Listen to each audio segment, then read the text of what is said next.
be penny ayo here ni yo say ni eti bia. Na so say na etisa gra wonya me shisha ya. Wa shisha mane ma odini wo sorry to me na jiwon. If you know me or say you kukusha sinine. I see me say mami pabo e mami mohu wa sitemu. Ni masha si eni meye na wachira midini woni sayem se menante pia duma kwa dumo. O se sempo masha si ya ketua obema meye ya kokro so no asafu Yehovah na waka the Citi Breakfast Show. This is the Citi Breakfast Show, the city's biggest conversation. Baby, I watch you shout, mommy. I know I'm many that's to say, baby. I'm a many day, me pay you.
.27 on the Citi Breakfast Show.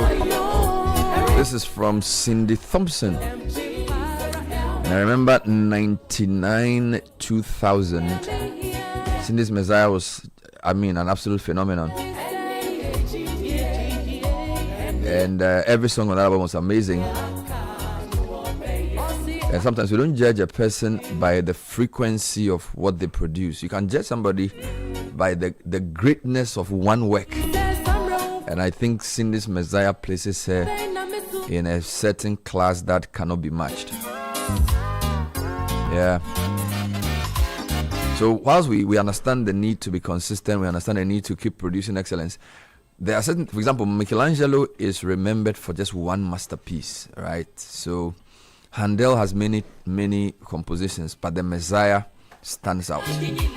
So don't beat yourself up for not producing it every day. I do understand the need for consistent excellence, but there's also one thing you will do that will define you forever. So what you need is the wisdom to recognize that moment and to pour everything into that moment. It may be one interview, it may be one composition, one book, one essay, one presentation. And I think Cindy poured everything into this one. Yeah, once refugee says Iradi Aye, Mikra, Iradi Kasa, Dromoson, Awanwado, Nyami Guama, every song was a masterpiece. Which means it's also possible that for that album, everything will be excellent. It's all about recognizing the power hidden in a moment. The power hidden in a moment. Many people just live their lives and spend time, but effective leaders recognize the power of a moment. So, for example, you are teaching in a class and there's a moment where you have the people's attention. that's when you put out your most important information. You don't put out your most important information when people are tired or when they've checked out. So wisdom recognizes the power in a moment. Wisdom recognizes that not all moments are equal. So there are some moments, for example, you can be, and I use the speech or conversation side where I'm watching a movie, there's an emotional part, and everybody begins to tear up. That's the moment, right? That's the moment. So recognize the hidden magic in moments and pour excellence and attention into that moment. So yeah, thank you, Cindy Thompson.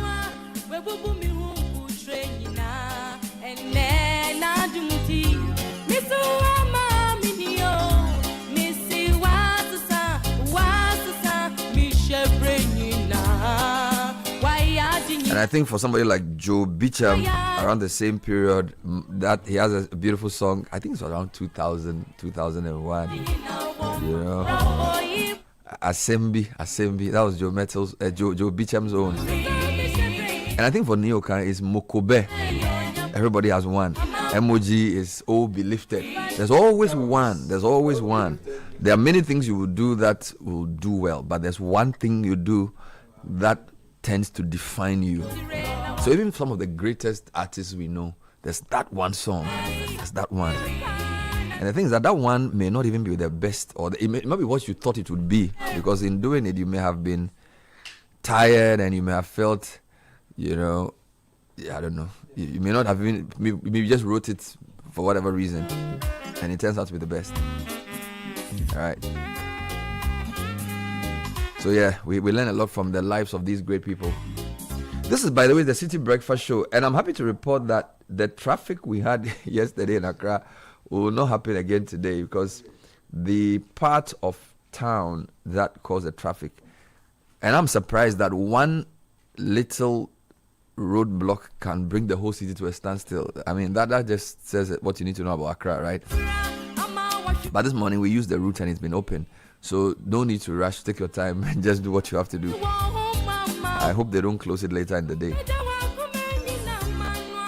Meanwhile, I'm being told there's been a fuel tanker accident on the Achimota and Fankor Road. Traffic has been diverted onto the outer lanes, resulting in traffic. Oh my God, I spoke too soon. Commuters are advised to use alternative routes to their destinations. PK. So, PK, are you talking about coming towards Accra or going towards Accra? Okay. So if you're leaving all the parts of Western Accra, Masaman area of Fankor, Pukwase, and you're coming to town, this listener is called K, and he says there's been a fuel tanker accident on Achimota of Fankor Road, Accra bound. Right. And he says both sides are closed. Traffic has been diverted onto the outer lanes, resulting in traffic. So it's almost like every day somebody else. So yesterday it was those who used the main Legon Tetekwashi route, but it affected everything. Some people were going from 37 to Burma Camp, they were in traffic, Laboni to everywhere was full of traffic. Now, so this morning, if you're coming from Achimota, Amasaman, and those areas, I don't know what you can do. Just tune up the volume. You're listening to a Citi Breakfast Show. What I said much earlier around excellence, we usually call it business sense, right? Pour your best into moments to create something that will truly represent you as a legacy. Business Sense was sponsored this morning by APSA. With APSA Target Save, you can plan towards specific goals, earn interest on your savings, and get insurance cover to help protect what you're working towards. It's whether it's a wedding or that long-awaited vacation trip, whatever the goal, APSA will help you make it happen.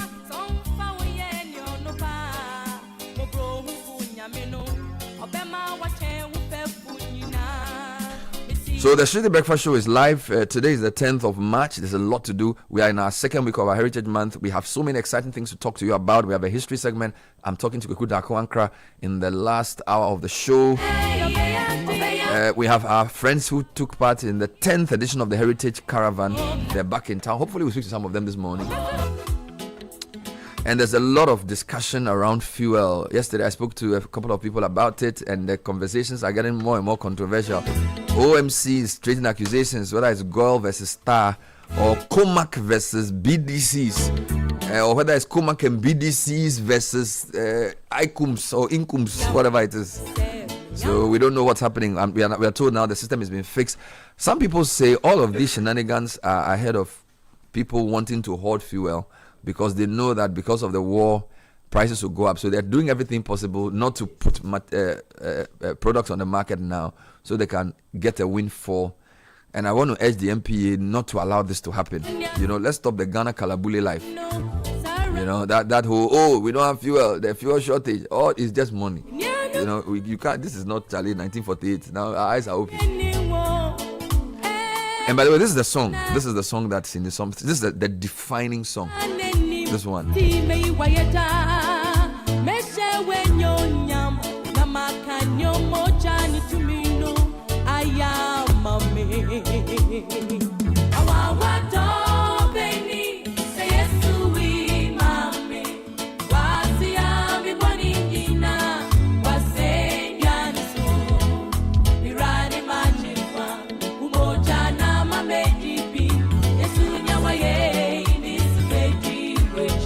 Meanwhile, the Citi Breakfast Show is an interactive show. We'd like to hear from you. 053-998-6996. 053-998-6996 is our WhatsApp number. Please get in touch with us. We're very happy to hear from you. The newspaper review segment is brought to you by Fidelity Bank.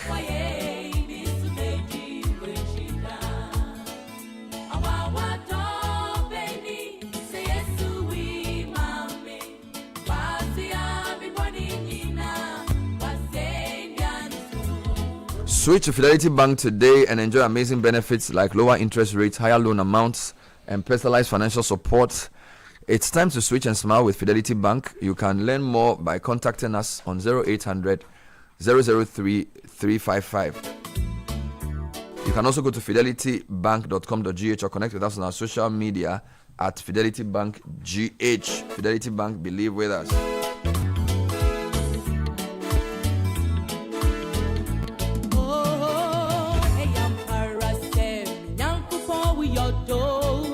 So let me say good morning to Richard Delaskai. Morning, my brother. I like your phone. And to my good brother Caleb Kuda. Good morning, sir. It's not very often that I have two Thursday borns, Charlie. I've been telling people that of all the days of the week, I think the fewest I know are Thursday borns. Really? Yes. Somehow, like Thursday borns are unique. You know that meaning? Yeah, we are unique. Yeah, there's a lot of Saturday borns. When we do Kofini Ama, usually Thursdays are not meaning. Oh, okay. It's a very quiet day. And you are Yauche, he's also Yauche. Yes. So it's a very so when are they here? No, I'll be Yaoga, I'll be Yaovi. That's okay. Okay. Once you are there, Yaoga, no, you don't have to say Yaoga. Yaoche is Yaoche. No, Yaoga day with Yaoche. So you have to separate. Right. So welcome Thursday borns. One day I'll tell you some of the great world leaders who were born on Thursday. Sharp. Oh, really? No, why not tell us? I'm sure Trump is one of them actually. He's not among us. It's likely. I think Donald Trump was born on we don't even want to know. Sunday. I confirmed that recently. Sunday, please. No, it was born don't on add Donald Trump. Please, we beg. No, you can easily find out. Just put their birthday in. We beg. It be like those days. No. It be like we are not sure. No one wants to know. Anyway, so let's get into the headlines. Yes. Let me take you to the daily guide for this morning. The big story says NSA scandal. AG hits Osei Asibe with 7 more charges. That's for the charges they are increasing on. And Gift Your Warrior opposes witness list order. Also on the front page this morning, gold diversification, not loss of national assets. This is coming in from the governor of the central bank, Dr.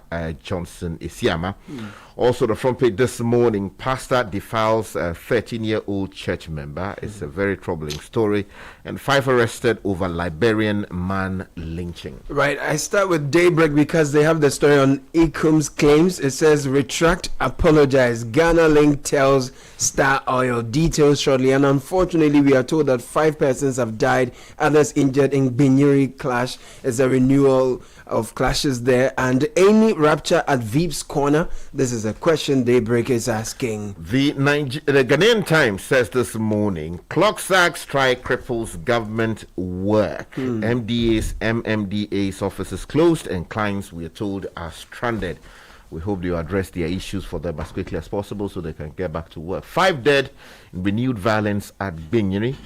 And Ghana welcomes African diaspora as citizens of the Republic. The Chronicle this morning, Bank of Ghana rolls out another robust strategy, domestic securities and foreign reserve assets to be reinvested upon maturity, and Giftiowari files another application seeking to stay proceedings until 155 diaspora Africans granted Ghanaian citizenship. Let me take you to the New Republic. The big story says fuel supply line secure, but price storm gathers. Also, NDC chases Gold Board's Women of Valor as grassroots spit fire on Hilton Park Lane show. So comes with a photograph of the lady leading the gold, the jewelry, and then also Nanaba and Amwa. Also, the front page this morning, customs gets tough on transit trade. And Deborah reveals NDC MPP blurred lines. Economy Times is my final paper. Ghana's banking sector remains solid as inflation plummets to record 3.3%. Comes with a photograph of Dr. Johnson Esiama, governor of the central bank, and 5G digital telecommunication services commence in Ghana, but competition now inevitable. Ex-Cocoa Board boss to face scrutiny in 32.9 billion Ghana cedi liabilities and snubbing audit queries. Let me take you to the soft copy of the Daily Graphic. Government bans 9 land transit goods. Also on the front page, we're told 155 granted Ghanaian citizenship. DDEP put pressure on banks' balance sheets. This coming in from the governor. And Ghana reaffirms commitment to conflict-free diamond trade. And if you go to the Archives newspaper, interest-free Volta Youth Development Fund launched. Minister pledges 10% of monthly salary. Esiedun Ketia donates some 500,000 Ghana cedis. Whoa, that's a lot of money. Bole Bamboy MP breaks ground for major projects at Bole Senior High School. And Anyako Seva finally get clean water after 20-year wait. Wow. Hooray! Yeah. Hooray! Yeah. I have a few more here. I'm being told now that beyond the Pokwase Achimota Ofanko fuel tanker issue, there's also a lot of traffic on the road from Kasua toll booth towards Accra. And I'm being told it's very serious traffic as well. Why? So we haven't found out yet. On the Achimota one, there was a truck that was a fuel tanker was overturned or has an accident. So they've blocked the 2 highway lanes for precautionary purposes. So all those coming from that side and those going are using the outer lane. So it's going to cause some traffic. But for the Kasua one, I don't know. Faculty, if you can give me the details of why the traffic is happening, I'll be happy. Meanwhile, if you go to channel 1 newsonline.com, the lead story: motorway expansion and necessary evil, engineer appeals to drivers. Okay, They not finished that project yet. that project they haven't finished. Road users frustrated as Accra to motorway expansion triggers heavy traffic. Yesterday's traffic would go down in history as one of the worst. A few more stories here. 5G will enable new industrial services in Ghana, according to the CEO or the DG of the NCA. He also says the SIM registration will fix flaws in the previous exercise. Then there's a lot of stories around the fuel issue. Star Oil snaps Ghana links demand for apology. Goyle says system restored fuel loading back on stock. And then technical glitch resolved, restocking to begin soon, according to Star Oil. So all of that will give you the details of this. CID is intensifying investigations into high-profile code cases.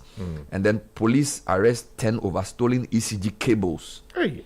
Yeah. The one that went missing from the port or where? No, this is cables, different one. Okay. And then Guta is warning that Middle East conflict could push up shipment costs. So that's freight, and that could lead to further price hikes. CityNewsroom.com leads with Johnson Esiama. BOG will stick with data-driven policies to stabilize the economy.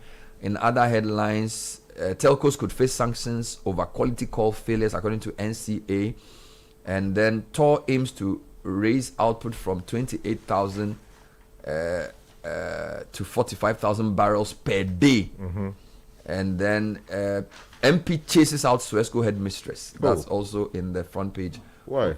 Zembibri. Hey, have they consulted Papa Sam? Charlie, it's a whole confusion. Meanwhile, if you go to the High Street Journal, why BDCs are hiking prices despite current stock procured before Middle East war. Brilliant story coming from yesterday's interview with Dade in the COMAC as well. Meanwhile, government has assured of stable supply of fuel amid Middle East war, but can't guarantee stable prices. And meanwhile, globally, oil prices dip as Trump says Iran war is ahead of schedule and will end very soon. So that's a good one. The war will end very soon. And then China's exports surge in first 2 months of the year despite Trump tariffs. Wow. So people are manufacturing things in China and buying them. Let's get into the details. Okay, So ICOM's claims retract, apologize. This is Daybreak, page number 3. Ghana the Link. Daybreak. The Yes, Daybreak. Okay. Daybreak newspaper. The Daybreak, yes. Ghana Link Network Services Limited, operators of the Integrated Customs Management Systems (ICOMS), want Star Oil to immediately withdraw what it describes as false claims linking the platform to disruptions in the supply of petroleum products and issue an unqualified public apology. In a statement issued in Accra on Monday, Ghana Link said it was deeply concerned about allegations circulating in traditional and social media suggesting that the ICOMS platform had been down since Friday, March 6, 2026, thereby preventing oil marketing companies from lifting petroleum products for distribution to filling stations across the country. The company said the statement attributed to Star Oil claimed that the persistent technical challenges with its platform were responsible for fuel shortages at some of its services. However, Ghana Link described the allegation as false, misleading, and wholly without basis. They are therefore demanding a retraction and apology. Well, the main issue was that all sides have now come to the table to say things have returned to normal. So I think that's the main issue. Yeah. Okay. So Gulf, for example, has said the system has been restored, fuel loading is back on track. But there's a whole lot of things happening. So, for example, I interviewed Senyo Husi yesterday, who said some of these shenanigans could be because people are looking for a higher price for their product. He says he does not foresee a shortage of fuel. But the main conclusion is that whilst fuel supply is guaranteed, the stability of the price cannot be guaranteed. So if you look at what's been happening in the past few weeks, yesterday the COMAC accused the BDCs of wanting to obtain a higher price for product they had procured long before the war. And the BDCs were also responding with some long explanation. And all of this confusion is because people just want to earn more money for fuel. That's the whole thing. So there's a very good article in the High Street Journal which is titled "Why BDCs are hiking prices despite current stock procured before Middle East war." It's a good read and it summarizes almost all the points around fuel. Let's go to something else. Well, still within the space of importation, we are told government bans 9 land transit goods. Yeah. Now, the story is by McLean Kofi. You find that on the front page of the Daily Graphic for this morning. And we're told that the government has banned the transit of 9 products through land as part of new measures to tighten border control, close revenue leakages, and protect government revenue. Now, the products include cooking oil, rice, sugar, frozen products, and textiles. Now, the rest are flour, canned tomatoes, pasta, spaghetti, and pharmaceutical products. Now, the minister responsible for finance, Dr. Kezel Atoforson, announced the ban in Accra yesterday during a meeting with the Commissioner of Customs, Aaron Akano, and the management of the Customs Division of the Ghana Revenue Authority. Now, the minister also directed the re-centralization of the Customs Technical Services Bureau. Now, subsequently, Dr. Forson has also directed all relevant departments and units within the Customs Division of the GRA to ensure strict compliance with the directives, which are to strengthen border controls, close revenue leakages, and safeguard government revenue. Very important. A lot of these things that are coming. I learned last week that the number 1 importer of pasta in the world was Togo.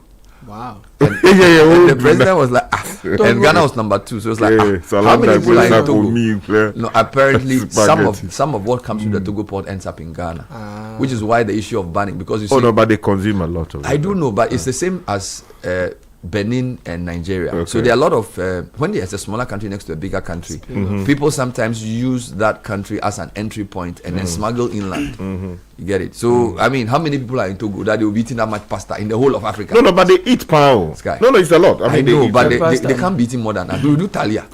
Yeah, but if we want, we should probably investigate that. Even the largest pasta. Why is it every time they are blaming the largest pasta producing company now has been built in Ghana? So the investors know the numbers. They would have put it to Togo if Togo ate that much pasta. No, but so a lot of the pasta comes through Ghana's borders. I think we should. That's why they are banning. That's why they added it to the list. I look. No, that's why they know that some smuggling goes on. So then this is Talia we are talking about. Togo for the spaghetti. It's people smuggling the thing through the border. But that's why they added every it to the time ban. we want to blame the Eastern Corridor, right? You are This guy right now is becoming very different. Master, stop Then that. Closac We need some facts to back these claims. Oh, Master, stop that. Go to club. Closac strike cripples government work. MMDA's offices closed, clients stranded. So government business across the country have largely grounded to a halt following a nationwide strike called by the Civil and Local Government Staff Association of Ghana, Closac. The strike has disrupted activities at numerous ministries, departments, and agencies, as well as metropolitan, municipal, and district assemblies. Just a day after it began, a visit by Ghanaian Times to several MDAs and MMDA offices revealed that most were closed, while those that were open showed minimal official activity. So, Stephanie Brikrang reports that at Clogsac's national headquarters in the ministry's enclave in Accra, offices were deserted with no visible staff at work. Red band tied across the entrance gate, signaling the ongoing strike and marking the withdrawal of services by the members. So if you go to any of our MMDAs, municipal assemblies, you are not going to be served because Clogsac is on strike. Now, let's go to the road users frustrated as Accra Motorway expansion triggers traffic. Fauzo Masaudi reported yesterday on Channel 1 News that motorists on the Accra Motorway expressed growing frustration over heavy traffic caused by ongoing expansion works along the busy road network. Parts of the highway were temporarily diverted as construction workers installed beams and other concrete structures in the early stages of the project. Temporary traffic management measures were introduced on the N1 highway, N1 to N4 highway to accommodate the expansion. Channel 1 News checks showed that a lane on the N4 northbound carriageway from Accra towards Medina had been closed, forcing the traffic to use the southbound lane from Medina to Accra. This resulted in long queues and significant delays. Road users voiced their frustration over the situation. Now, the engineer on the project has been speaking, and the chief resident engineer for the project, Kwabena Bimpo, in an interview with Citi Eyewitness News on Monday, said discussions had been already held with the contractor to identify practical measures that can ease the pressure on commuters while the construction continued. The move followed the frustration. According to Mr. Bimpo, the project team is aware of the challenges facing drivers and is actively exploring alternative routes that could help reduce the impact of the work of motorists. We'll come back to this. Okay, well, let me take you to the north of the country, because page 3 of the Ghanaian Times has a story that is troubling: 5 dead in renewed violence at Binyuri. Cliff Ekufu reports that 5 persons have been reported dead, while others, including a child, have sustained gunshot wounds following renewed clashes at Binyuri in the Sola Tuna Kalba district of the Savannah region. Now, the clashes believed to be reprisal attacks followed a robbery attack allegedly carried out by persons believed to be nomadic herdsmen. Now, initial reports indicated that 2 persons had died while 2 others were injured.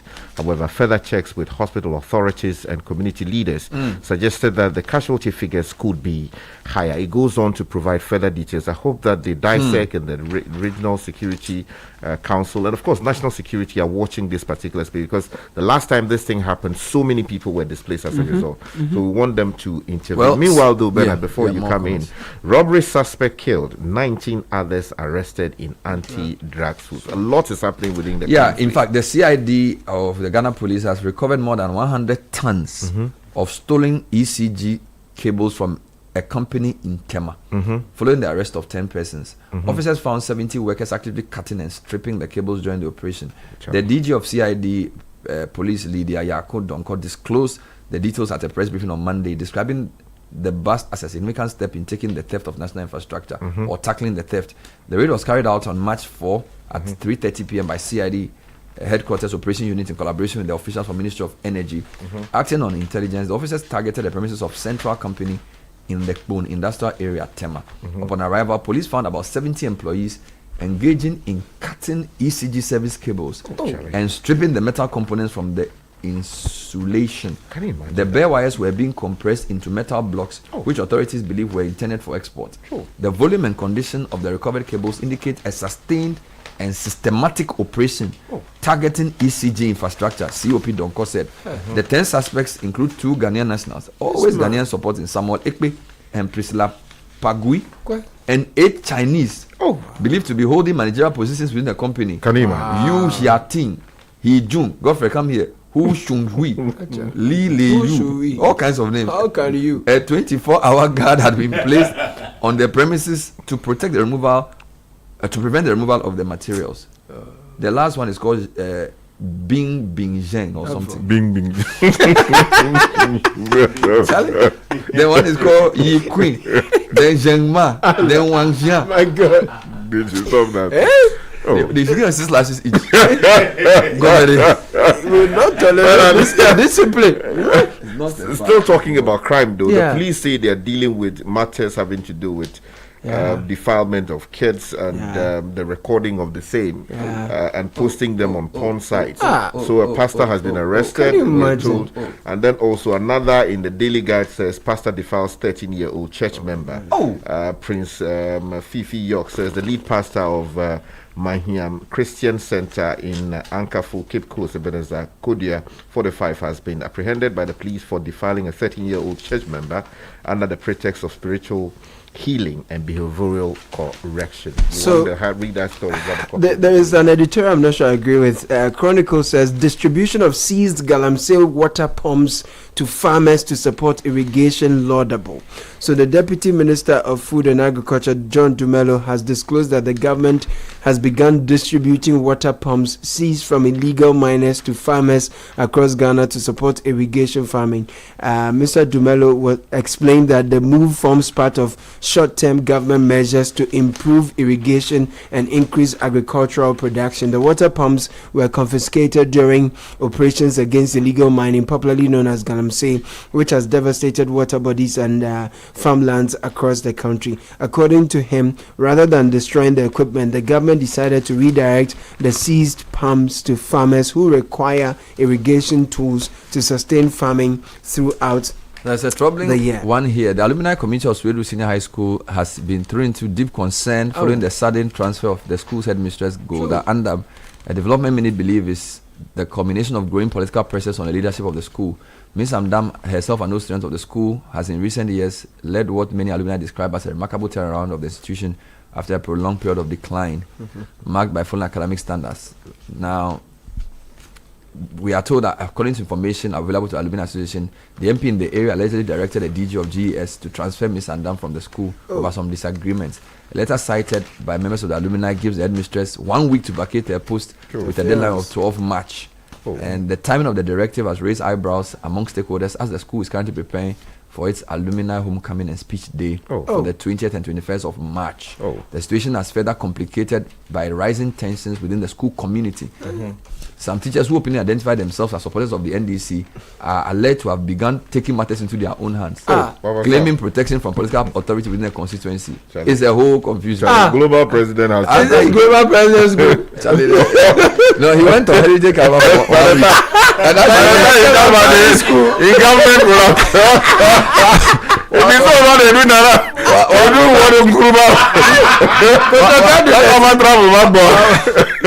why he was on the caravan?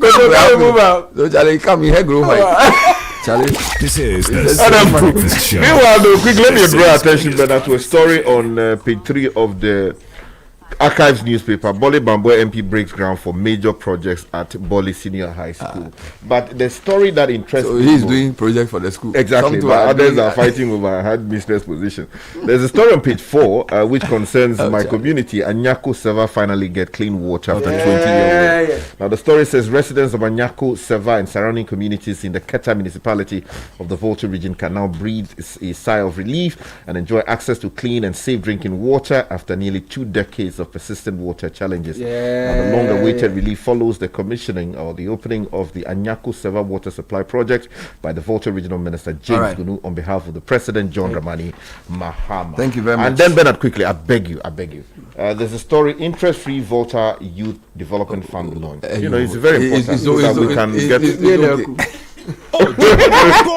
Go. Ugomi, at what time will you come back where I don't hear the sound of your car? Why you buy new car? No, I don't change my car. It be the same ride. It be the fuel way I change. Way one shouts it. Ever since I started using the all-new Excellium Premium Fuel, fortified with 3-in-1 action. Oh, Joe, now my car they run like electric car. No, it's so. This is the type of fuel where they want to. Because now engine they cost. Where they want for way if I buy it, it go protect my engine. And with the small way I buy, I'll go drive, sir. Absolutely. It's like strapping a turbocharger to your engine and giving it a protector. And what they boss my mind self be the 3-in-1 action, no? Excellium they prevent up to 99% of deposit. It be anti-wear, some be anti-corrosion. Won't pay when I open them. Hey, yeah. So where can I find this magical fuel? Just head over to any Total Energy service station and your car will thank you. Hey, then make a finish my gobe fast, then rush go Total Energies. My friend, but why your hand my gobe inside? I give you info. Make a feel the gobe too small. The go.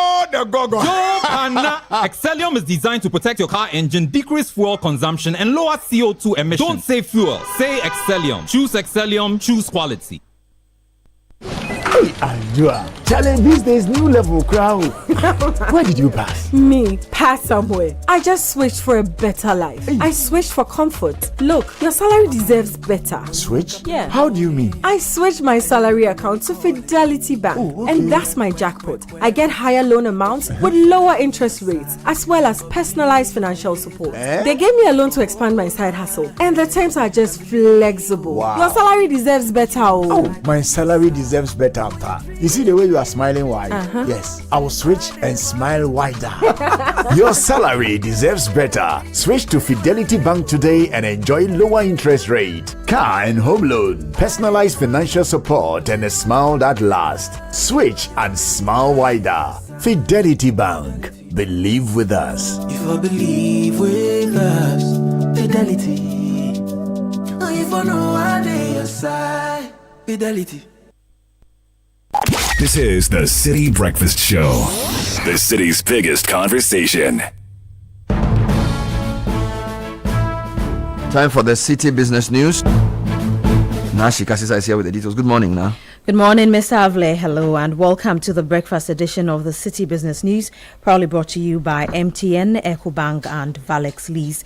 Coming up, Ghana's headline inflation expected to edge up slightly after months of continued easing. And energy sector players allay fears over potential fuel shortage. Also coming up, government urged to ensure that latest SIM card re-registration exercise tackles mobile money fraud.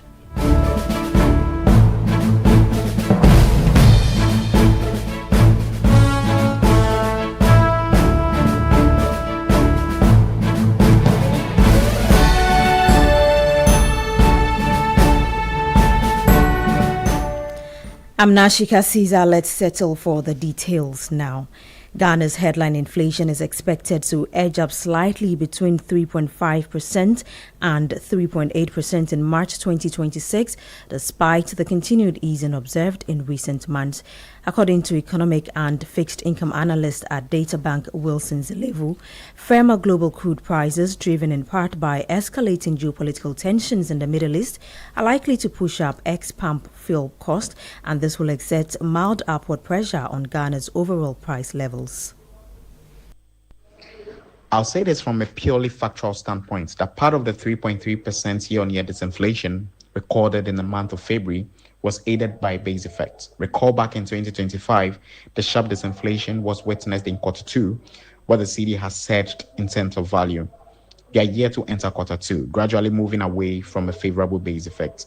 However, we can confidently say that some supply chain disruption of a key staple like tomato would have a negative pass-through effect in the headline inflation print of March. Compounding this effect is most likely what is currently happening geopolitically, where we should then see it translate into the cost of transportation. Already, the first pricing window has led to increase in export prices. If there are no near-term domestic intervention, a second pricing window should also result in another increase. Ultimately, OMCs should increase their prices of fuel, and that should translate into the general price of goods and services. Our forecast stands at 3.75% for the month of March this year. That was economic and fixed income analyst at Data Bank, Wilson Zelevu. Now, the Bank of Ghana says its recent move to rebalance part of its gold reserves into foreign exchange assets is aimed at diversifying the country's reserve portfolio rather than depleting national assets. The central bank adds that periodic portfolio rebalancing is a standard practice among central banks globally to maintain diversification, liquidity, and effective risk management of national reserves. Governor Johnson Bandant Isiama explained the decision while briefing the Parliamentary Committee on Economy and Development. There's more in this report. According to the governor, Ghana's gold holdings under the Domestic Gold Purchase Program increased significantly in recent years, rising from about 8.7 tons in 2021 to more than 40 tons by October 2025. This sharp increase means gold now accounts for roughly 42% of Ghana's gross international reserves. The central bank says the rise in global gold prices also contributed to the strong growth in the value of the country's gold reserves during the period. However, the Bank of Ghana says maintaining such a high concentration in a single asset class exposes the country's reserves to portfolio concentration risk. As a result, the central bank undertook what it describes as a measured rebalancing of the reserve portfolio by converting part of its gold holdings into foreign exchange assets.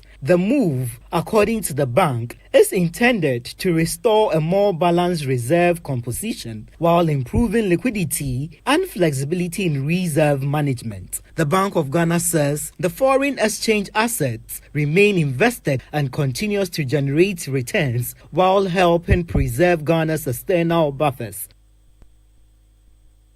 That was a Business Desk report. Now, economy policy analyst and former chief executive officer of the Chamber of Bulk Oil Distributors, Senyor Hosi, has downplayed concerns over a possible fuel shortage in Ghana amid rising tensions in the Middle East. According to Senyor Hosi, the current situation does not pose an immediate threat to fuel supply because the country sources crude oil from multiple markets, including Europe, the United States, and Nigeria. Thankfully, we produce crude. Nigeria produces crude, Dangote's humongous refineries there to support supply for the region. Europe is also still not closed out to us. The US Gulf is there. It's also ramping up its production. The US doesn't want a very high crude price. Of course, they don't want Russia to make too much money. They also still want to incentivize production. So they're also trying together with OPEC to also increase a bit of the crude supplies for the world.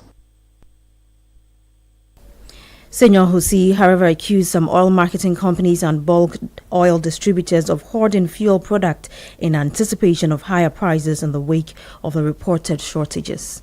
If you look at the pricing window in which we are, if you wait and you want to sell one of our products, I will say which deliberately, and you sell them in the next window, which will start which will start on the 15th of this month. Of March, 16th of March, yes. 6 days more. 15th You make a 46% increase in your extra return. So there's a certain financial incentive for people to hold back their stocks right now. And it's not just BDCs, it's also OMCs.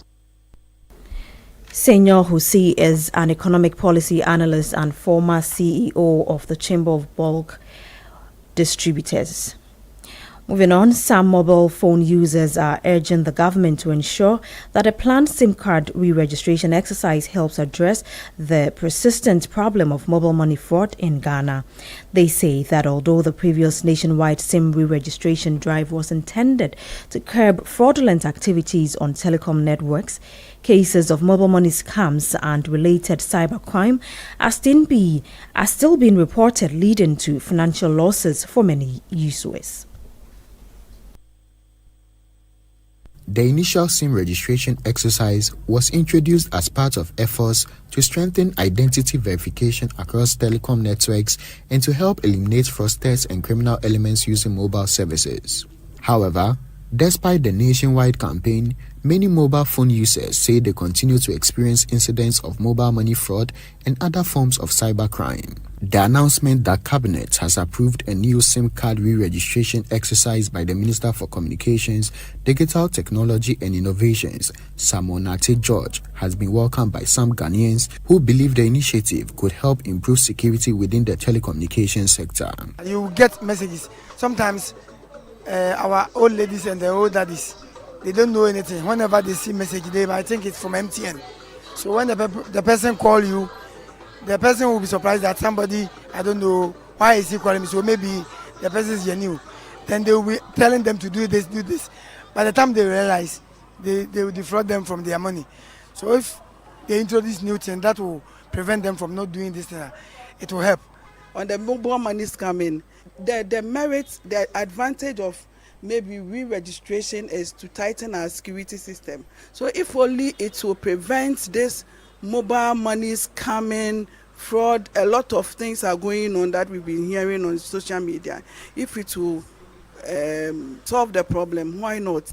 Others are also calling on authorities to ensure the new registration process is smooth and well coordinated. They can do it whilst we are home and they at their workplaces solving it. That one will be better and convenient to everybody. Meanwhile, the Ghana Chamber of Telecommunications has been reacting to the planned exercise. Its Chief Executive Officer, Sylvia Owusu-Ankuma, has been speaking to Citi Business News about the industry's expectation ahead of the new registration process. What the SIM registration will do, however, is to ensure that for every subscriber, your number is biometrically linked to the national ID database, which means that if you are not the user, if I acquire a SIM card which was acquired by someone else and I use it, I purchase that SIM and I do not register it directly, any crime that is committed with that particular number will be linked back to me as a user. So I do think that there's a need for a lot of consumer education. That was the Chief Executive Officer of the Ghana Telecoms Chamber, Sylvia Owusu-Ankuma, ending that report by Daniel Sakiti. Meanwhile, the Director General of the National Communications Authority, NCA, Engineer Edmund Urenchi-Fianku, says government's decision to undertake a new SIM re-registration exercise is aimed at correcting anomalies identified in previous registration processes. There was supposed to be verification of the IDs. Now, we did one part of it, as in to verify that the ID pin and the name and the date of birth aligned. But we also found, but the second part didn't happen. It wasn't whether it was the NCA, but at the time the policymaker and the NIA to do the second phase, which was also the validation of the biometric. So we've had cases where, and I could show you later in some of our slides, that you have the key things that we check in phase one align, but the photo is different. Okay, so the same name but a different person. So we've seen fake IDs being used to register, and what we want to do now is to cure all this outstanding one, to have a single source of truth, so that we also verify not only that the ID details are correct, but that the person who has brought the ID for registration is indeed the person. You heard the Engineer Edmund Urenchi-Fianku, who is Director General of the National Communications Authority. Now, on the bank market today, the dollar is trading at 10 cedis 78 pesos. The British pound is going for 14 cedis 44 pesos, while the euro is going for 12 cedis 49 pesos. And that's it for the breakfast edition of the Citi Business News, proudly brought to you by MTN, EcoBank, and Valex Lease. I'm Nashika Caesar. Many thanks for your company. Do have a great business day. This is the Citi Breakfast Show, the city's biggest conversation. This is not just talk. This is scrutiny. Policies dissected, promises questioned, solutions demanded. Urban challenges, national priorities, real questions that move Ghana forward. Trusted by the public, respected by decision makers. The Citi Breakfast Show, Ghana's biggest morning show, because development starts with truth. The Citi Breakfast Show on 97.3 Citi FM.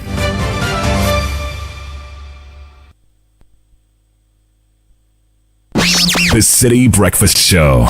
Rise above the noise. Unleashing the power of relevant radio.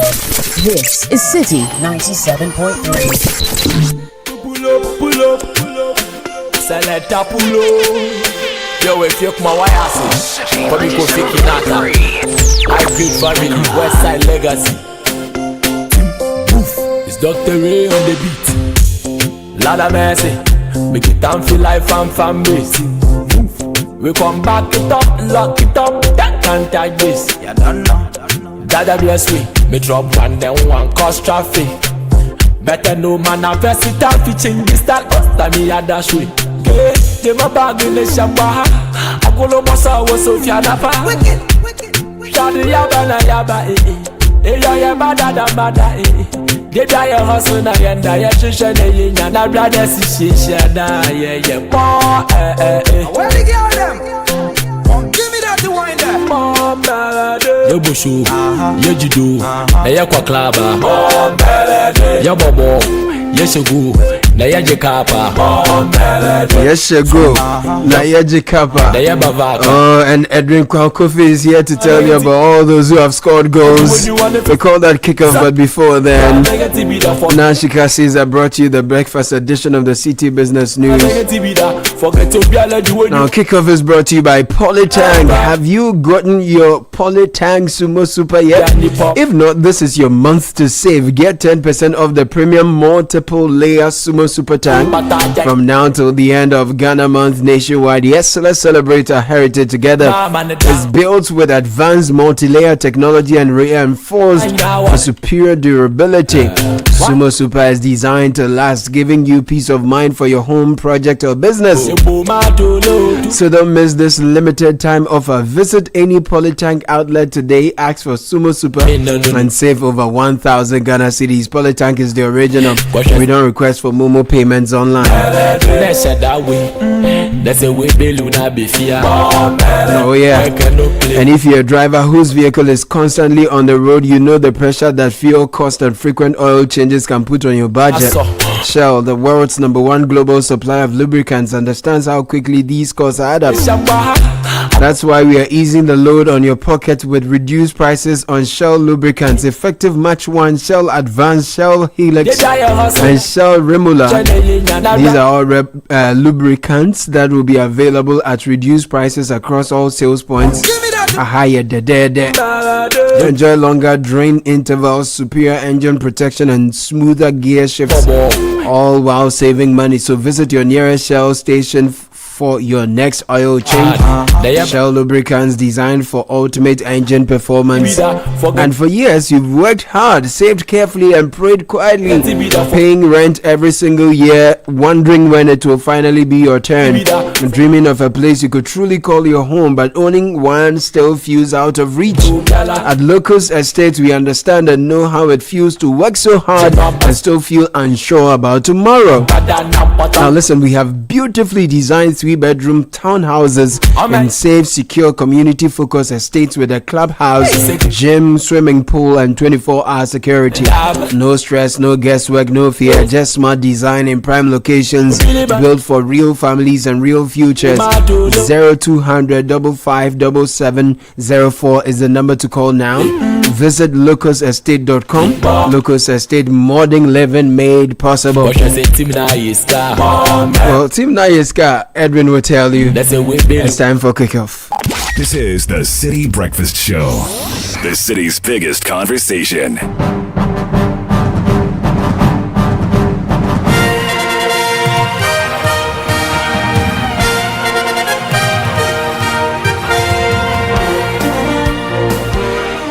Good morning and welcome to the Tuesday edition of Kickoff on the Citi Breakfast Show with me, Edwin Kwakofi.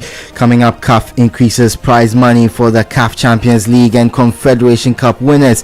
Also, debate intensifies over Andre Ayew's possible return to the Black Stars ahead of the 2026 FIFA World Cup. And also, MLS hands lifetime bans to Ghanaian duo Derek Jones and Yao Yeboah over gambling breaches. More on this on Kickoff, which is brought to you by Shell, Shell Go Well, Polytang Ghana, Western Union, and Leshell. Let's improve life.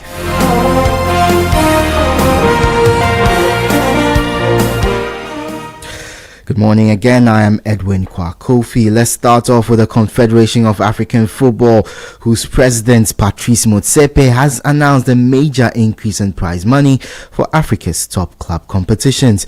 The winner of the CAF Champions League will now receive $6 million, representing a 50% increase. Meanwhile, the champions of the CAF Confederation Cup will take home $4 million, which doubles the previous prize money. Under Motsepe's leadership over the past 5 years, the Champions League prize money has risen from $2.5 million to $6 million, while the Confederation Cup prize has increased from $1.25 million to $4 million. Away from that, with the deadline for countries to submit their final squads for the 2026 FIFA World Cup fast approaching, debate over the composition of the Ghana national football team is intensifying. One of the key talking points is the possible return of veteran forward Andre Ayew to the Black Star squad. Citi Sports' Bernard Abeku-Otre has more in this report. With the clock ticking towards the 2026 FIFA World Cup, the race is on for countries to finalize their squad, and Ghana is no exception. As the deadline set by FIFA for the submission of final team lists draws closer, conversations around who makes the Ghana national football team, the Black Stars, are gathering momentum.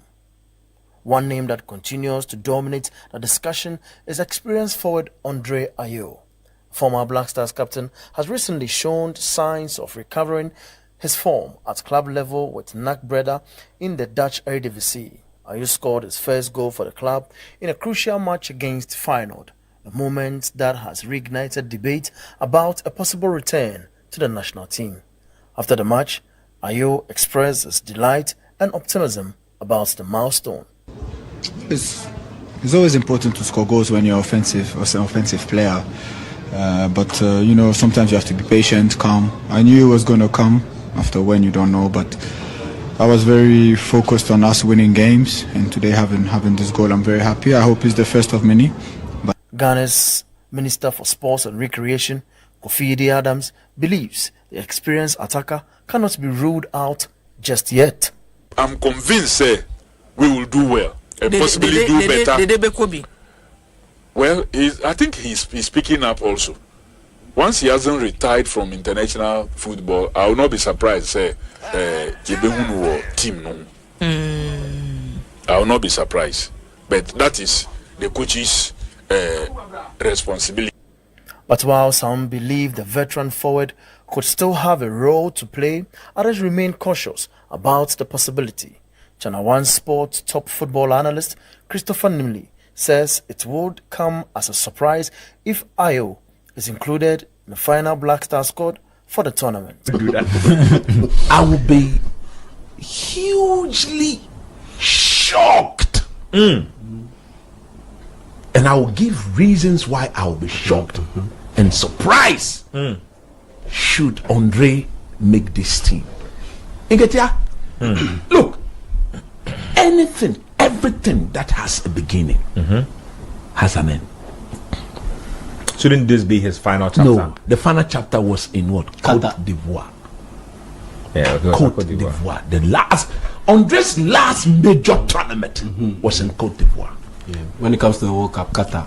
When it comes to the World Cup, Qatar. Any attempt, I repeat, any attempt, any political attempt. Yes, because the minister has given us reason to sound like that. No, but he was asked the question. To be fair to him, he could have answered it in a better way.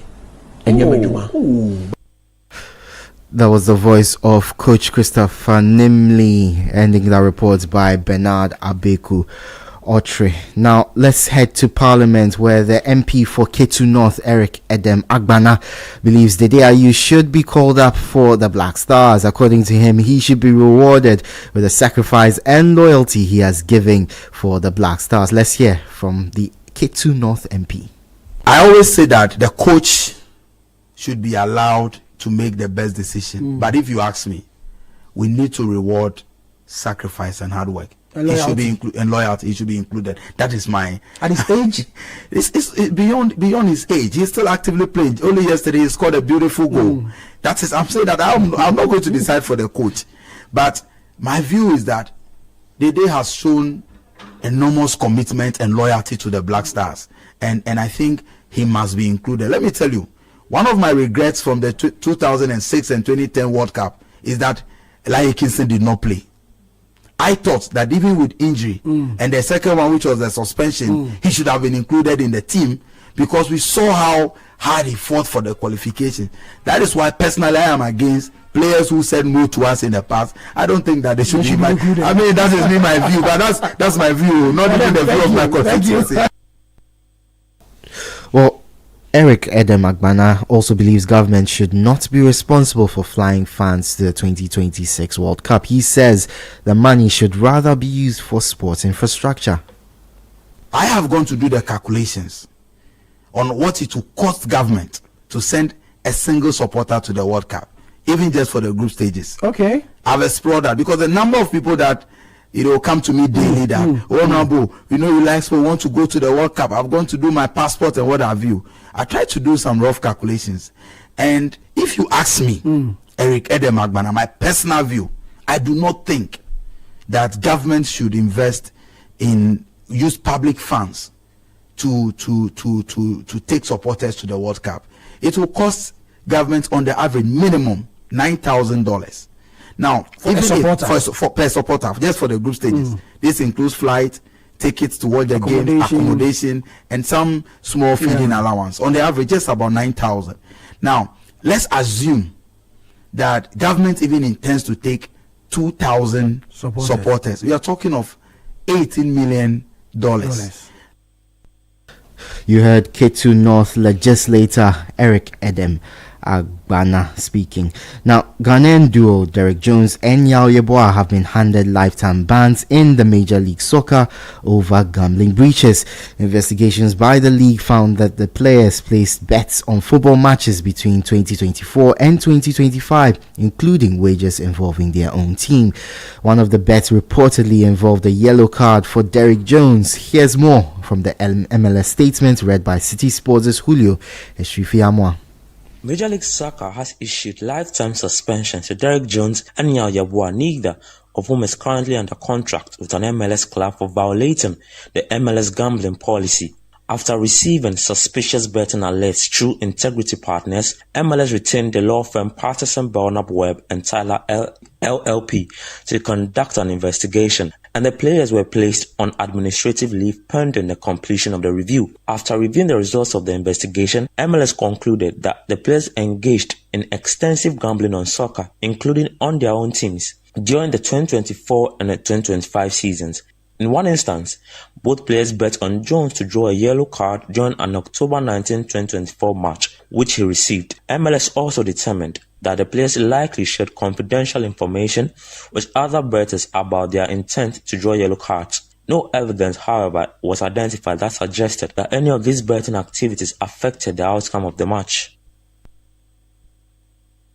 That was the MLS statement read by Citi Sports' Julio Esrifiamwa. Let's head to Europe, and tonight's fixtures in the UEFA Champions League kick off at 5:45 p.m. with Galatasaray hosting Liverpool. Goalkeeper Alisson Becker will miss the trip after failing to travel with the squad. Speaking ahead of that clash, head coach for Liverpool Arne Slot admitted that this game is not going to be easy.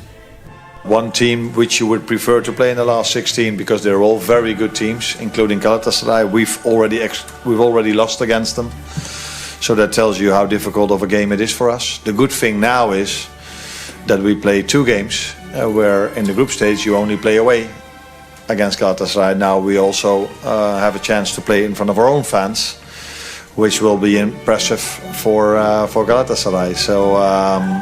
These fans over here are very impressive. We've noticed that when we played here. Now the good thing is we've experienced already once now. That's maybe a positive thing, where the Galatasaray players are experiencing this every home game. But for us it was new when you have the ball, that the whistling, if that's the right word, is so loud that that was new for me. And even for all of my experienced players. That was Liverpool boss Arne Slot. In the other games at 8 p.m, Newcastle United face Barcelona, while Atalanta take on Bayern Munich. And a few quick fire stories before we go. Former Spurs boss Tim Sherwood believes interim boss Igor Tudor is managing the team with an iron fist, an approach he feels may not help the players in their current situation. And finally, Port Vale will travel to Chelsea in the quarterfinals of the FA Cup after the draw for the last 8. The League One side, the lowest ranked team left in the competition, booked their place with a shock victory over Sunderland and in a difficult trip to Stamford Bridge, their first competitive meeting with Chelsea since 1929. Elsewhere, defending champions Manchester City will host Liverpool in one of the standout ties of the round. Championship side Southampton take on Arsenal, with the competition's record 14-time winners. Leeds United will face the winner between West Ham United and Brentford. And that's the latest in the world of sport. For more on all these stories, visit citysportsonline.com. Kickoff was powered by Shell Go Well, Politan Ghana, Western Union, Elesheho. Let's improve life. I'm Edwin Kwakofi. The City Breakfast Show with Bernard Avle continues. Join the conversation on the City Breakfast Show on Facebook at facebook.com/City97.3, Twitter at twitter.com/City973, and Instagram at instagram.com/City973 with the hashtag CityCBS. Are you ready to revolutionize the future of agriculture? The Ministry of Trade, Agribusiness and Industry, in partnership with the Ghana Exim Bank, proudly presents the Ghana Agrotech Fair 2026. The fair will feature exhibitions, market linkages, masterclasses, and workshops on climate-smart farming, digital tools, and export development. Join us at the Black Star Square from March 17 to March 19 at 9 a.m. each day. The President of the Republic, His Excellency John Dramani Mahama, will be assisted by the Minister for Trade, Agribusiness and Industry, the Honorable Elizabeth Ofuswejari, and the Chief Executive of the Ghana Exim Bank, Honorable Sylvester Adina Mensah, to open the fair. Government agencies, agrotech firms, startups, farmers, financial institutions, and the general public are all welcome. To exhibit or for inquiries, call 0559 679326 or 0242 585419. Media partners: Daily Graphic, Media General, Radio Gold, City FM, and Channel 1 TV. Ghana Agrotech Fair 2026, transforming agribusiness through local innovation and technology.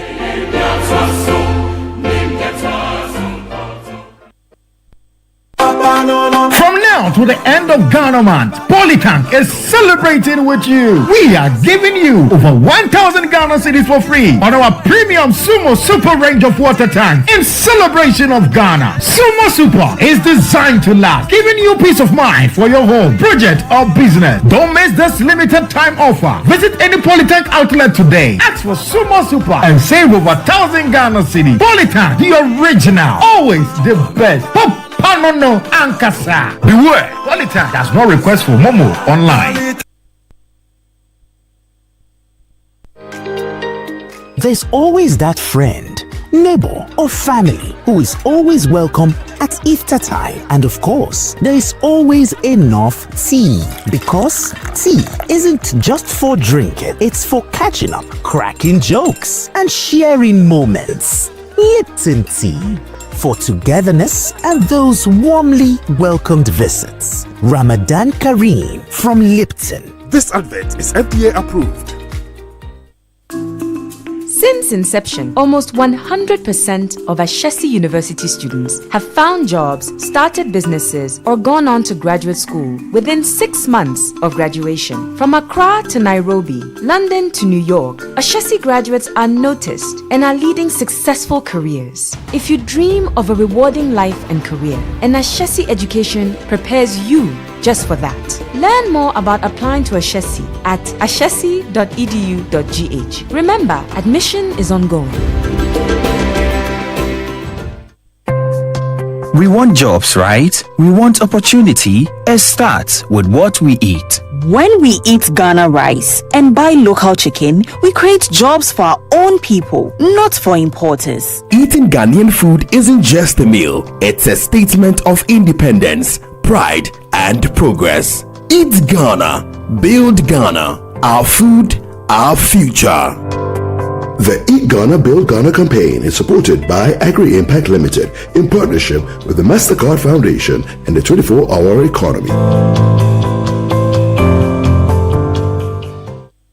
Whether you're buying water from your favorite spot in Osu, shopping online for the latest styles, or booking your next getaway to Dubai, MasterCard gives you the freedom to pay your way.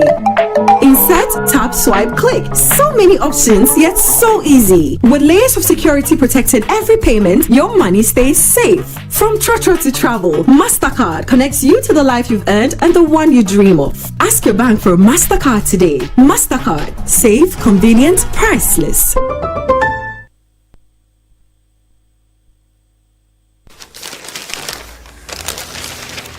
This is not just talk.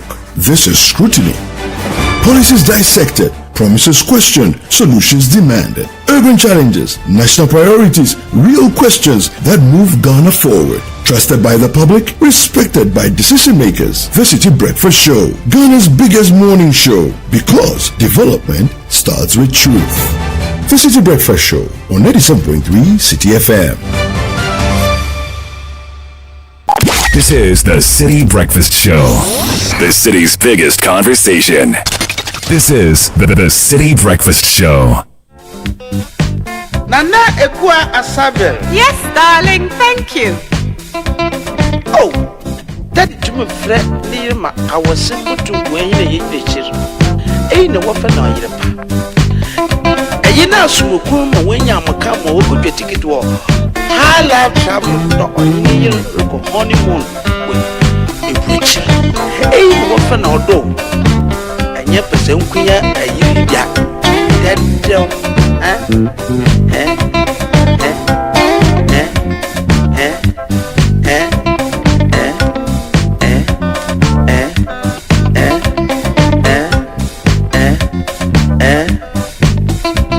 that tell me what don't. That's it. Yes, it's City 97.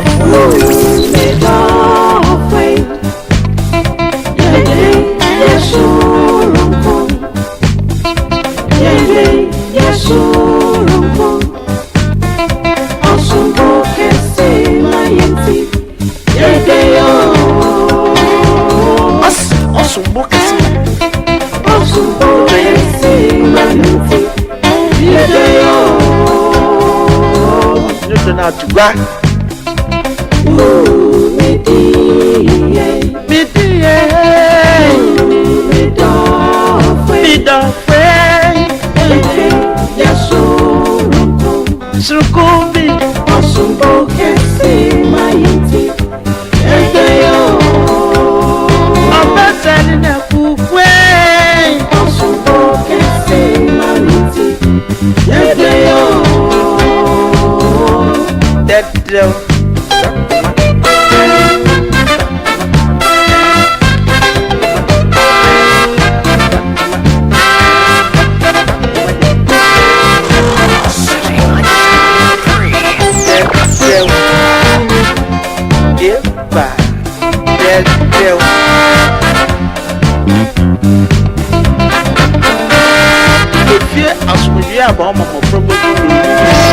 City Breakfast Show. Rise above the noise. I didn't hear what you move. And he said, oh, don't yes, yeah. I should say, just seconds I dare. About some Mr. Virginia in your what you baby, what can want some of that? Obi to me, so Obi, I don't think that man. I'm a coffee coming, Guasini. In the word as I say, what did you need for?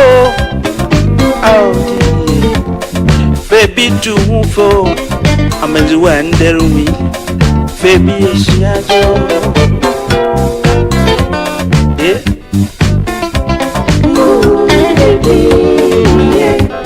Say,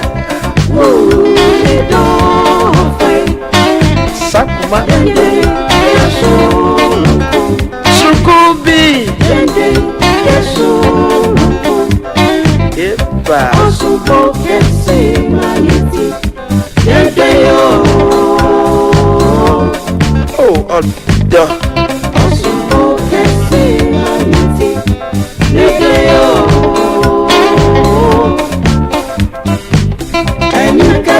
Sakakati kamponi fia enyi na tue bonda medafu no krokromo shomi sene abramu dwende mebenye tikano oni dia no krokromo medafu medafu krokrom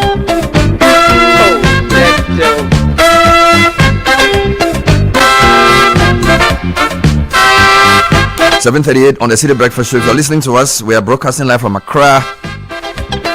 Thank you so much for tuning in, and it's much better if you're driving or you're moving as you listen. Send us a WhatsApp. Let's hear from you. 053-998-6996. Couple of happy birthday greetings coming through. Happy birthday to Godfred Kofi Amo, aka Chino. Wishing you many more wonderful years and happiness. This is from Kofi Chamatin, Kofigo, Abigail, and the You Never Walk Alone family Ghana members. Godfred Kofi Amo. Happy birthday to you, to Ellis Caden Quist.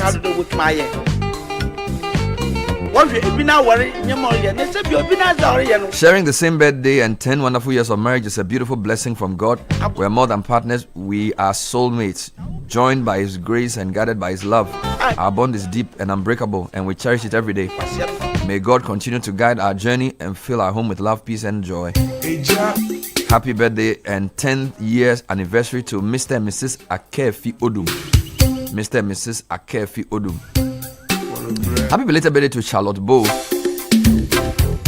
communications professional. Enjoy your day. This is Jedu Bliambole. It's a cry for Ghana.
What's the most sustainable way of reducing traffic in our urban areas?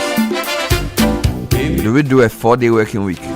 Do we let people drive with odd or even numbers? What's the most sustainable way of dealing with traffic? In our city is unique in the sense that it's a coastal city, and therefore in the morning all the vehicles move into sort of north, east, and west, move down south. And in the evenings, all of them go out. So the outlets are not that many. So I'll let you answer shortly. Give me a second.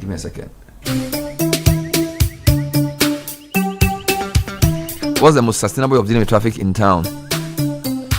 We do know that the government is building roads. But I need to tell you that that's crazy. So whilst we reflect on yesterday, this morning, I'm getting concerns from different parts of the capital, right? The western part, those who do Kasua are complaining that there's traffic from the toll booths towards Accra. Those who do not, those who come from the northern part in Sawam, Pokwasi Road, they're saying because of the articulated tanker that has fallen on its side, there's traffic. Okay. The only people I haven't heard of from is the Temamoto Way people. Well, the Pombaria side too, they've been complaining a lot. We're talking about this morning, though. Okay, sure. Kofi says, go and there's unusual traffic on the Jamestown to Prof Mills High Street. Motorists may avoid it. I feel like there's a psychology to traffic we don't understand. Yesterday's traffic was purely because of the construction work and the blockage of the Shashi to Medina portion. And I think it escalated to the whole country. This morning could possibly be the tanker and maybe people wanting to, because of last night's traffic, wanting to leave much earlier. I don't know. Maybe there's some collective behavior that's causing the traffic this morning. It could also be that because we had a long break, people have come back to town. I don't know. Friday there was a holiday, so people went. I really don't know what's happening. So there's a question for the house. What's the most sustainable way of doing traffic? I'll take those comments shortly. We will speak to engineer. Is it Kwabna or Kojo Bimpong? Kwabna Bimpong. We'll speak to him shortly on how the construction work is being managed to affect or reduce traffic. But Caleb has a couple of quick announcements for us. So, if you're tired of the Accra traffic and hustle we are talking about, take a quick escape to the cool, peaceful mountains of Ebri at Beposo Wellness Resort. Whether it's for business, a weekend break, or pure relaxation, Beposo gives you calm, comfort, and fresh mountain air. Perfect place to rest and reset. And it's only a 30 minutes drive from Accra. So, visit once and you never want to leave us. From JKCPA 0200 55 7699. Visit BitPostleResort.com to book today. Bitpostle Wellness Resort. Peace lives here. Now imagine waking up to serenity every day, surrounded by nature's beauty and luxury at your fingertips in a gated estate you can be proud to call your home. Welcome to Western Villas, located at Ayi Mensa, where our stunning homes redefine elegance. At Western Villas, each home is a masterpiece, from swimming pool, gym, playground, beautiful landscape gardens, and private balconies, making every day feel like a retreat. So reserve your 3 or 4 bedroom luxury gated homes at Western Villas, located at Ayi Mensa, with just 5% deposit between now and the end of this month, and get up to 2 free service plots today. We also have limited executive plots for sale at Katamanso and Chopoli at attractive prices. Call this number 0536 502295. Visit westernvillas.com for more information. Let me turn my attention to Engineer Kwabna Bimpong, who is the engineer in charge of this massive project that is expanding the Accra Temamoto Way, or I don't know whether it's an expansion or it's a repair, but it's basically being redone. Engineer Bimpong, good morning. Thank you for joining us on the Citi Breakfast Show. Good morning. Great to have you. Thank you for having me. Wonderful. Thank you very much. So first, describe the Accra Temamoto Way project in terms of what it is you're doing, how long you hope to take, and what it will look like when you are done. Okay, so thank you very much. So the Accra Temamoto Way has 3 phases.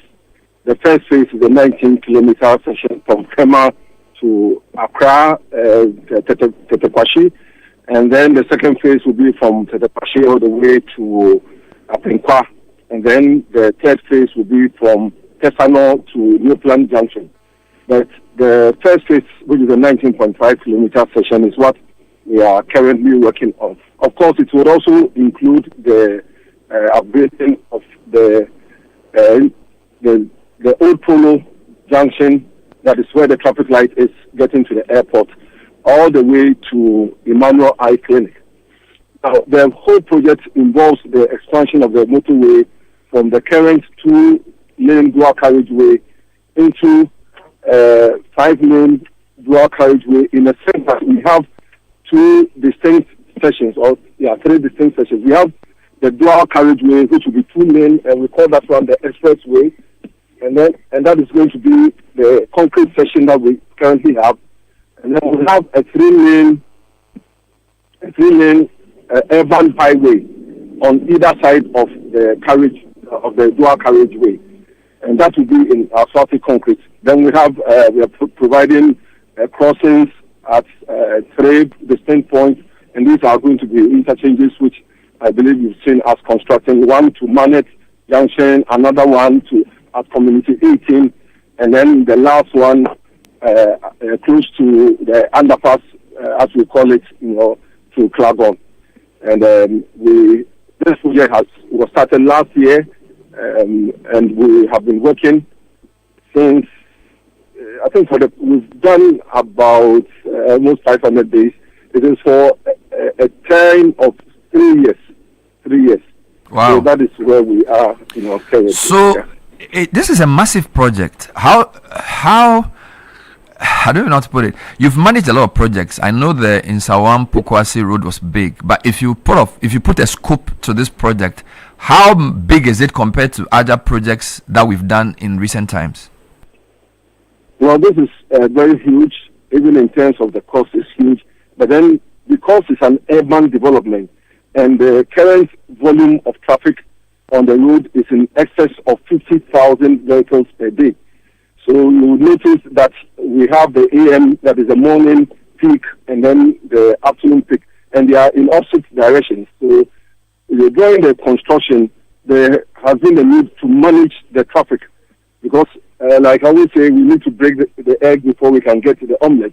But then in doing that, there's a need for us to have traffic management plans. That is, the contractor provides us with traffic management plans around the areas where we undertake massive construction. So what are the areas? The interchange areas, the culvert areas, and then the bridge areas. Because what we set out to do was to complete the urban highway, and then we will transit traffic onto it. Then we can have the access to construct the expressway. So that is how we have managed the traffic until now, albeit very difficult and challenging. So I noticed that you are doing the main motorway, then the Shiashi area is also seeing some work. The Shiashi to Apenkwa hasn't really started, so I suspect this is phase 1, where you're doing the motorways, interchanges and bridges, and then the Shiashi. So the Apenkwa will be phase 2, and then the other things you described around Achimota will be maybe phase 3, correct? Correct. Very good. So this phase 1 at Shiashi, I think yesterday there was a lot of traffic. What were you really trying to do there? And did you anticipate the level of traffic that was occasioned by what happened? Okay, so thank you very much. We have been planning this for some time. And if you remember, about 3 or 4 months ago, we even piloted it where we closed a portion of the road for some time and constructed the piers. That is the one, what you say, a column, in the middle. So that's the pier. We constructed it. We did not have too many challenges. And what we are doing there is an expansion of the bridge at Tetekwashi. We are adding 3 lanes on either side of the existing bridge, so that it will accommodate the extra lanes that we are adding from Tema and also to Tema. And now, in doing that, right from design, we have many methods of construction, but the method that we chose was in anticipation of the impact on traffic, because we could have done what we did at Pokwasi Interchange. It was a slab, post tension, and then we put in supports all over. But then this is all what we are doing. Here we are going to put in T-beams across the N4, that is the road to Medina, and then we would construct a slab, over it. However, for safety reasons, and let me also mention that we are using a beam launcher. So for some time, you would have seen that we have put in a crane, on one side, and hoping that once we were through with our traffic management plans and the communication and everything was set, then we will launch it. The contractor has been waiting for more than 2 months or so, and we only had the green light last week that we could go ahead and do it, having considered all the options. But yesterday, we then decided that we were going to block, as part of the plan, right? We started on Saturday. We blocked that road leading to Medina and then diverted the traffic onto the Accra-bound lane. Therefore, we have 4 lanes there, so we reduced them to 2.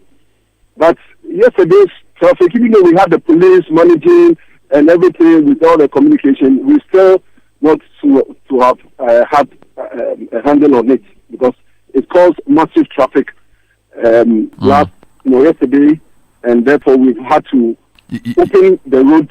We have to halt the exercise and then go back to our drawing table and see if there's another way of doing it. Than what so you've decided to because this morning I noticed the lane was open and the yes because basically the traffic you got yesterday surprised you. It was much higher than anticipated. Exactly so, and because we had, like I was saying, we've done this and we've tested it, but unfortunately yesterday's traffic was just, and then maybe if we're listening to you, whether it is because of the long holiday or whatever, we don't really know. So, but then we have to respond to the Ministry of Roads and Highways. The chief director had called me, and I believe the minister had also spoken to him. And the Ghana Highway Authority, who is the engineers, also called, and we've had to scale back and then have a second look at it. Pardon my ignorance. Whether it is just but the thing you need to do there, is it possible to do it only at night? Okay. No, actually, we are going to work day and night. It is not just going to be a day, time exercise. It is going to be a day, and we recognize the challenge of that area because this is a critical node within the network. So we are very much aware, and the plan was to work day and night so that we will not inconvenience traffic by just working for 8 months or 6 months. We are just trying to crash the program so that by the time within 3 or 4 months we will have finished. Yeah. So you will notice, and that is why I said that all this is started right from the design stage. So we are using the T-beam, and if you look on the northeastern side of the quadrant of the interchange, you will see that we started constructing the beams there. So the plan was that we were going to load those beams, put them on the launcher, and then launch them so that it does not interrupt traffic flow that much. Wonderful. To the extent that you can describe, how will the Tetekwasi interchange look like when you are done? I ask this because I noticed there's been some temporary arrangement to ease traffic flow even before your project. So you know that there was this roundabout when you are coming from airport towards Akramo, which roundabout was causing a lot of traffic initially. So there was some traffic redirection there. Some people have to now move towards behind the mall, Casa something, to get to Action Chapel. There's been some temporary traffic arrangement. When you're done with the project, how will the interchange look like? Are you able to describe it for us? Okay, so basically what we are doing is that we are increasing the capacity of the current bridge from the current 3 lanes into 6. Okay, so that is, then we still have our ramps, because this is a type of interchange that so we are not changing that interchange in terms of the structure. So we will still have the loops, and then the ramps will still be there, but then it is going to be improved. So basically that is what we'll be doing there. By the way, what percent? So this is what we call the full clover list. All right, no problem. What percentage of the project have you done so far? If you look at everything, you've given me the 3 phases. Where are you in the project? We have done 40%, about 40% after the end of last month. All right. I have 2 more questions on the Tema Motorway project. Because of the concrete barriers you've used for the construction, as against plastic jersey barriers, when there is a broken down track on the motorway, it's very difficult for vehicles to find an alternative route, if you understand what I'm saying, because you've brought in heavy duty boulders for construction purposes and they are painted red and white, which is great. But the trouble with that is that once there's a small bottleneck, it's very difficult to move any vehicle off the construction site. What was the thinking behind it? Because in some projects you've done, you use a mix of both plastic jersey barriers and this one, so that it's easier for vehicles to go off. So sometimes you find traffic on the motorway occasioned by a vehicle breakdown and there's nowhere to pass. Yeah, sometimes it is also our behavior that causes, the contractor to take, certain actions. Now, yes, we use the concrete barrier and the plastic barrier, but unfortunately, there are sections which are not complete, especially the urban highway. During construction, you will find that some drivers use the road. And what do? They just push off the barriers, and then they go onto that, section of the road. And that we do not expect traffic to use it, so it may not have been doused with water. Okay, but they go and use it, and then it creates a whole lot of dust. So we put in this one for safety of those who are working, but then also more importantly for the management of traffic. So we will even find out that at a point we just place them on the side, but then they move them, and I'm telling you on authority, they are moved, and then they will be assessing those uncompleted sections of our road. And having done that, we then go on it and take some of that. So we even have to block those roads again. And then it just makes construction very difficult and inconvenience everybody. So we are suffering from our own indiscipline. So you chose the concrete because people would be moving the plastic ones and driving on the road that is supposed to cure or supposed to dry, which is why you've done this. No problem. Yeah. My last question, I use the motorway regularly. I mean, I know you can't water it every day, but it is very difficult for the suspension of cars. The components, I mean, the rough road on the motorway is too much. Let me just use normal English. The rough road is like, I mean, you drive 18 kilometers and about 13 kilometers is just rough road. It's dusty. I know they water it, they try, but it's very difficult. I don't know whether there's anything the contractor can do to just make the journey easier for commuters. I very much agree with you, and we have at various meetings and instructions to the contractor asked him to provide asphaltic surface for the sections which are going to be used for a much longer time, like the interchange areas. But then they seem, I don't really know what their challenge has been. Even though they have promised that they will do it, it has not been done. They tried to do surface dressing, but like you all know, surface dressing will not last long in view of the volume of traffic on the road. So we will continue to impress upon them that with all this public outcry, they would have to quickly mobilize their equipment and get asphalt on that section of the sections of the road. Some of them are very temporary, where temporary means that maybe for only a few days or months. But then if it goes beyond a month, then it is no more acceptable. All right. Even to us. Thank you, Engineer. I know you are working a lot and we're asking a lot of questions. My colleague Godfrey has a quick question for you. Yes, Engineer, good morning. Quick one. Does the design account for the heavy human populace in that area? Yes, please. So we are providing 10 pedestrian overpasses or pedestrian footbridges. And if you have been on that road, you would have seen that we have already started the construction of, I think, about 3 or 4. So there are going to be 10 overpasses on it. And then there would also be, even though you haven't asked that question, we are going to provide bus stops and pedestrian walkways on the urban highway, which is a 3-lane on either side of the dual carriageway. So does that mean, forgive me, I'm not an expert, does that mean the classification of the route changes from being a motorway to something else? No, it doesn't change. Remember that I said that we have an expressway. So this one will be a purely expressway from Accra to Tema. Once you get into the expressway, you have nowhere to turn. And you are nobody's allowed to cross or to egress or ingress onto the motorway.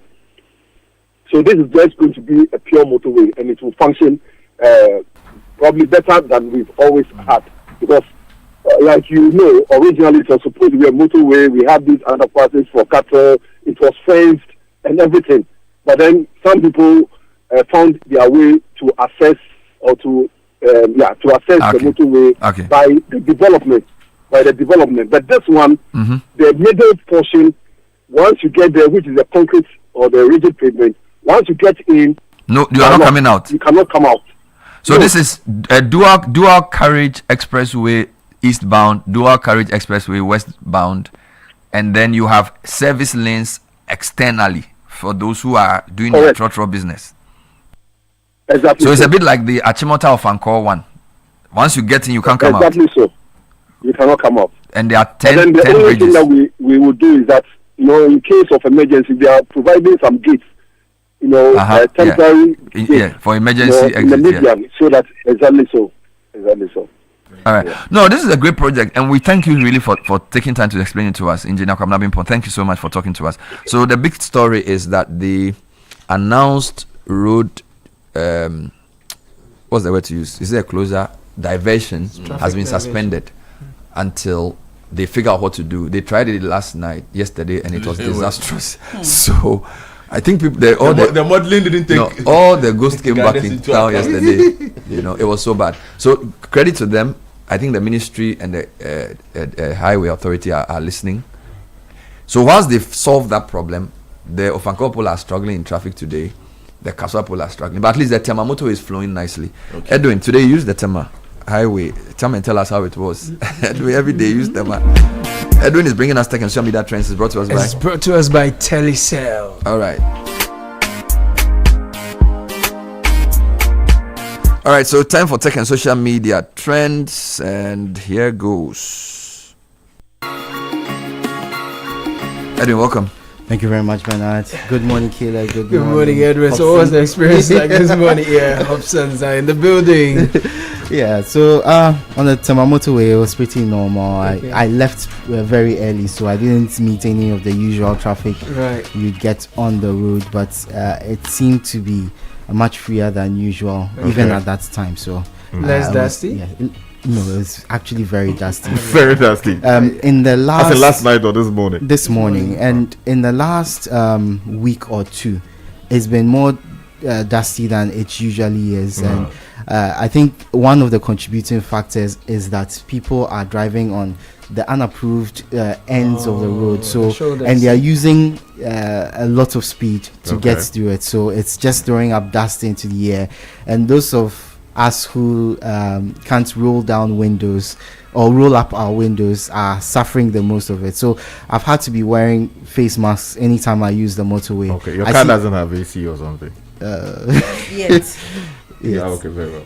Yes, so I've had to be wearing face masks. I've seen a number of people doing that. Anytime we get to any part of that road, they cover their faces with cloths.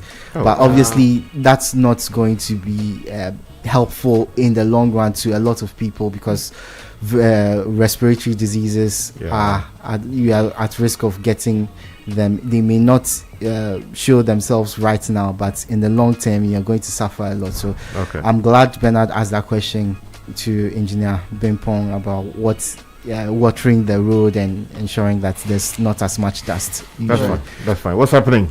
Well, we are staying on the road for our first trend, because yesterday was a nightmare for road users in Accra after the diversion, which led to a lot of traffic on the roads, and that was the major issue on social media from yesterday all the way to tomorrow, because people were expecting the same today, but as we just heard, they opened the lanes because they didn't realize how intense the traffic would be caused would be. So we are glad they listened to the people, because yesterday all over social media people were complaining, even though they had been notice served, they didn't expect it to be this bad, and the traffic situation continued well into the night as well on that N4 stretch. So it was really bad. How early or not did you get home last night?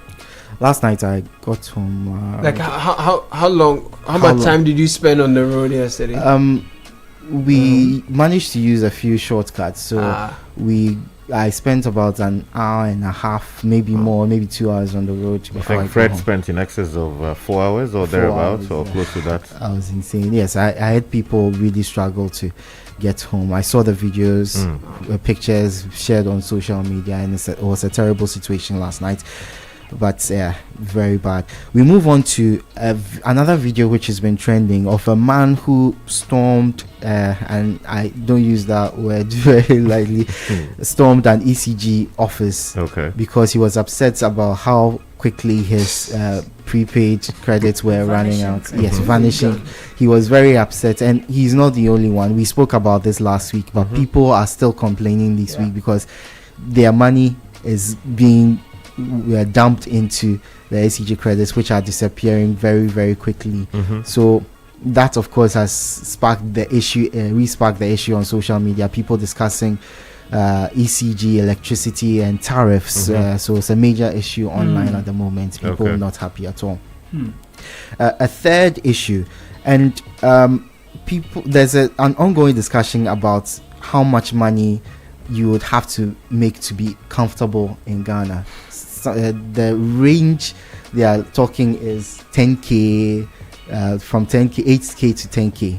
Would 10k is what? 10,000 Ghana cedis. cedis. Yes, would earning 10,000 For what cedis period? Per month? Or yes, per month. Would earning 10,000 cedis as your salary enable you to live comfortably, given the issues we have with rents, with food, with electricity, transport? This is relative. Okay, there being relativity there, yes, because I mean, what would be 10,000 value of 10,000 to you might not well be, you know, the value. We are talking in the sense of average young people, family people. I work with. Yeah, the average Ghanaian, maybe a family head who has people depending on them to survive. So would 10k be enough to take care of somebody for a month with food, transportation, electricity, fees, and all that to come in? So yes, that's what people are discussing online. It's a big topic as well. Now, our final. I think on any day, at least we should be able to build this our country, so that at least people should comfortably, and if you are not earning some $2,000 equivalent should be what people should retire home with, because 10,000 really, that is for many people are within that bracket, but they are not even able to survive. And there are people who are on 2,000 Ghana cedis. I know people who are doing 1,000 Ghana cedis. It speaks really, really terrible. You know, it's just unacceptable. For some reason, that's how people are paid. 1,000 Ghana cedis. It's terrible. That's a given, not to deviate, but I also think that it's important for us to learn money management. Money is a conversation that even in the family we don't like to talk about, and it's not nobody goes to school to learn about money. It's not my money. It's not in our educational system. But it's important for us to find ways to learn about money and how to efficiently spend money and even save money and grow money. Yeah, but in a country where everybody would say, oh, bro, Charlie how. We still have to sky. Okay, so our final topic is a troubling one about the story of a pastor, Ebenezer Kondia, who has been remanded after he was arrested over the alleged possession of indecent images of a child and the alleged sexual abuse or defilement of that child. So the police say that in 2021 he invited the 13-year-old over for spiritual counseling, as he called it, engaged it in indecent, inappropriate acts with that child, and recorded those acts, put the images on social media, let the girl say that she was on a certain platform for people to go and watch her on that platform. So terrible news. He's been arrested, he's been sent to court, and he's been remanded into police custody. So that case is ongoing. He's a 45-year-old. Just a quick one. So in situations like this, I expect to hear outreach from the leadership of the various religious groups that we have. this is an abhorrent act, and I think they have to come out and express the outrage that we all feel when we hear these things. It's not only when certain community, LGBT community, etc., that's when we have to hear from them. They need to. The religious leadership in this country needs to come out and, speak to this. Deal with cases Deal of with perversion. it, condemn it. Let's know their position when some of these things happen, not just limited to certain groups of people. I get you. Especially because this man belongs to the religious groups as well. I think it raises a bigger issue of regulation of that space, and I'm one of those people who believes that, look, because of the shenanigans going on, a lot of people parading themselves as men of God and doing all kinds of, in some cases, women of God. I think we need to introduce some way of sanitizing the space. You should not just get up and say you have seen the Spirit and so you are a man of God, and therefore people should follow you. And they are using set platforms to mislead a lot of people. The state has a responsibility, in my respectful view, to intervene in those spaces, because previously respectable, EP Churchy, Roman Catholic, and all of these are spaces, Anglican, Methodist, respectable people, and they were properly trained. But these days, once you can claim you have seen the Holy Spirit and two people can follow you, can always grow that. We should look critically at that space and do something about it. But I agree with you, and in the absence of law on the part of the state, self-regulation is important. That's why I'm making the call to the various religious groups and their leadership. Beautiful.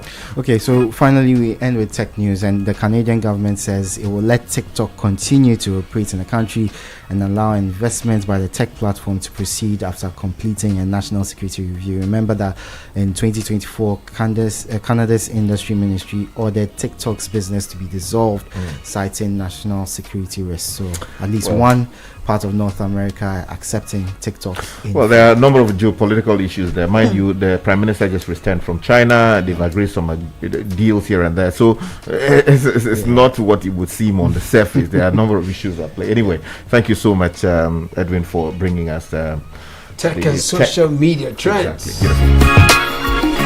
You know how much moms always say too much of everything is bad? But there's one too much mom actually approves of. Telecell's too much broadband bundle. This season, all you have to do is buy the 150 Ghana Cedis too much broadband bundle in addition to your main broadband plan and get 150% bonus data. That's right. Simply buy the 150 Ghana Cedis Telecell too much bundle in addition to your main broadband plan and receive 150% bonus data. Dial *900#, use the Telecell Play app or visit the Telecell website to buy now. Telecell, connecting energies.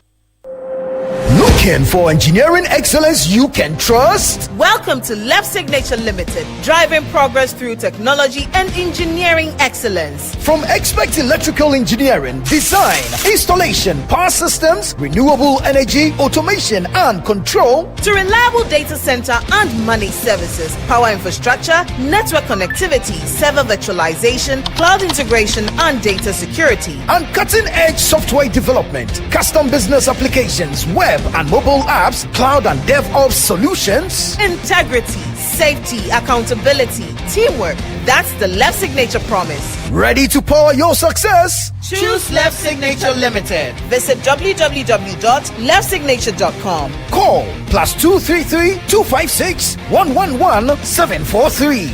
Left Signature Limited. Engineering excellence for a connected future. Dear business owner, congrats on not giving up on your business. You deserve a medal, and your business deserves to be taken to the next level. In fact, it's about time you run a Zenith Bank SME account so you and your business can enjoy the perks of the Zenith SME Business Card. Oga and Oga Madam status. The Zenith SME Business Card is a Visa debit card for making secure payments for goods and services. Enjoy great benefits such as free customized digital SME training, free marketing toolkits, access to Visa practical skills training, and more. Unlock the potential of your business today. Visit any Zenith Bank branch nationwide and sign up for the Zenith SME Business Card, the ultimate payment solution for SMEs. For more information, visit www.zenithbank.com.gh or call 0302 68 0880-884 or 0307-086-370. Zenith Bank, in your best interests. I'm telling you, my brother has scored more goals than Asamoah Gyan. What? This is impossible. Check the stats. What stats? We can't start. I have seen everything from 1986. Funny thing about us Ghanaians, we'll argue for 3 days straight, but numbers always settle the matter. So instead of just telling you about better fuels, let's do the math. The new Shell Fuel Save lasts up to 15 kilometers longer per tank. The new Shell V-Power cleans 100% of your engine's critical parts. Now that's better by far. The next time you think of filling up, choose new and improved Shell Fuels. Okay, I'll see you soon. Why, baby? Hey, my me say enra my boyfriend akwesi obo *959# when the phone so. Na we win. Anita, I don't doggy parko. Oh, one so. Akwesi asanso aba number 1. Yeah, ma adwen na ho. And they was so ye me show papa bi. Na me de tossa me short sexy dress no. Na me se samiti. Na me ye me nails no so come on. Oh, no. Me fa uba. Make a do some small 1-2 rounds bi ansa me dru ni ho. Na we tria. Hey, Nana so he for order. So Chinese any wine papa bi. And they mean this check no. Hey, Anita. Na sa ni mia when you TV bi no. I also say sound. No to prepared. Na me chilly AC mu. I no go fit sweat like that. See fine girl. Hey, Anita. Jesus. Baby, I will do no jina wa. Mr. Remember, dial *959#. Our iPhone na back to my. Na wanga senya usika so ate. Sister, next time kati call no what? Dial *959# and I call 590mobile.com.gh. Not to be 590 mobile. Ed down some. This is the City Breakfast Show, the city's biggest conversation.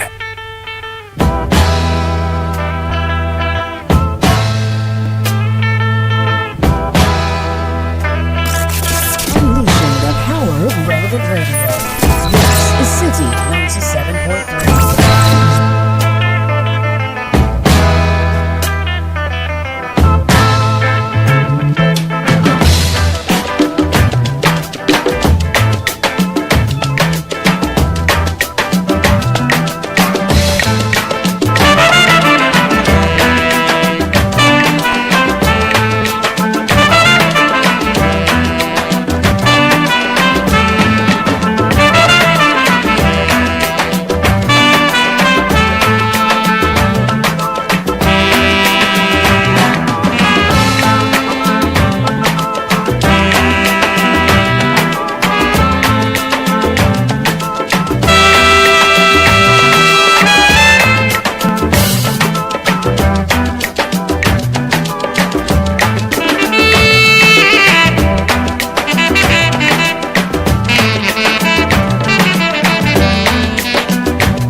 Good morning, Bernard. The reason for the increase in traffic is the various construction works going on in various parts of the city.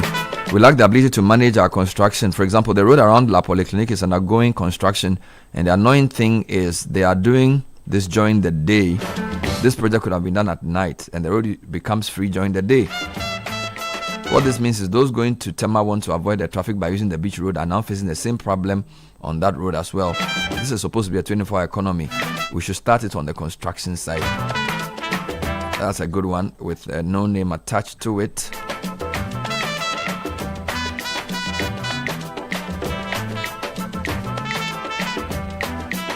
Good morning, Bernard. My motor is flowing nicely today. This is from Francis. A few more comments coming in before I get to them. GEXIM is hosting an international conference on a decade of enabling export, trade, and industrial transformation, resetting GEXIM for the next frontiers on 25th and 26th March. Kempinski Gold Coast City Hotel, 8 a.m. each day. President of the Republic, His Excellency John Mahama, will be the guest speaker. If you want to be at this conference or you want to participate in the program, call 0208 541-480 or visit eximbankghana.com/conference to register. In the same vein, agro processing equipment manufacturers, there's a big event for you on the 17th and 18th and 19th of March, Independence Square, 9 a.m. each day, called the Ghana Agrotech Fair again. This is the Ministry of Trade, Industry, Agribusiness, partnering with the Ghana Exim Bank to showcase locally manufactured agri machinery. To be part of this, call 0242-585419. That's 0242-585419. Ghana Agrotech Fair, transforming agribusiness through local innovation and technology.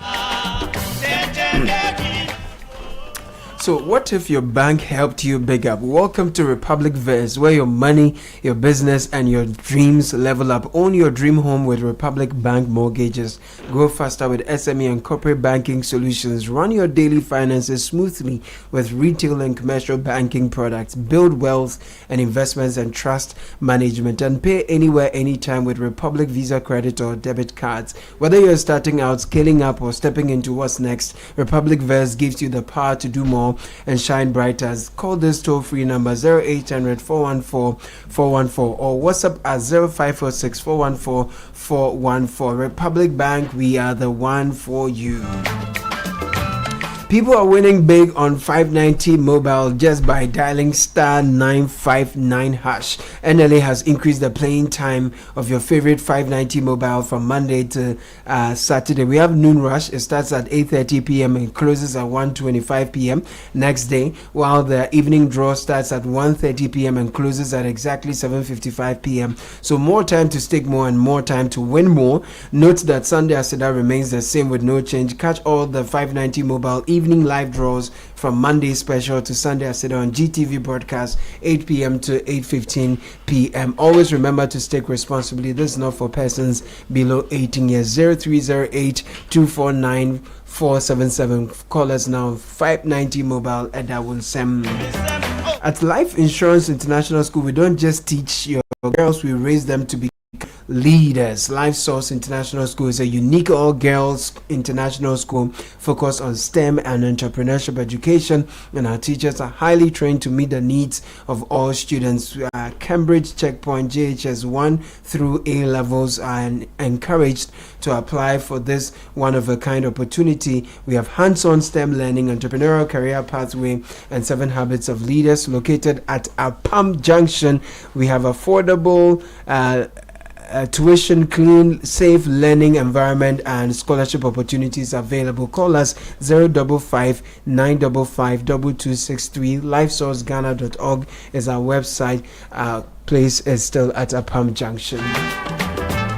Growth is not just about becoming bigger, it's about becoming better. At First Atlantic Bank, integrity has always guided us, and our customers always come first. We stay agile in a changing world, resilient in every challenge, and committed to excellence in everything we do. Today, that commitment takes a bold new form. First Atlantic Bank is now a PLC listed on the Ghana Stock Exchange. Becoming a PLC strengthens our accountability, deepens our credibility, and positions us to serve you better, families, businesses, and communities even better. So First Atlantic Bank is now a PLC. It's a promise to lead with eye care, integrity, customer-centric, agility, resilience, and excellence. First Atlantic Bank PLC, refreshingly different.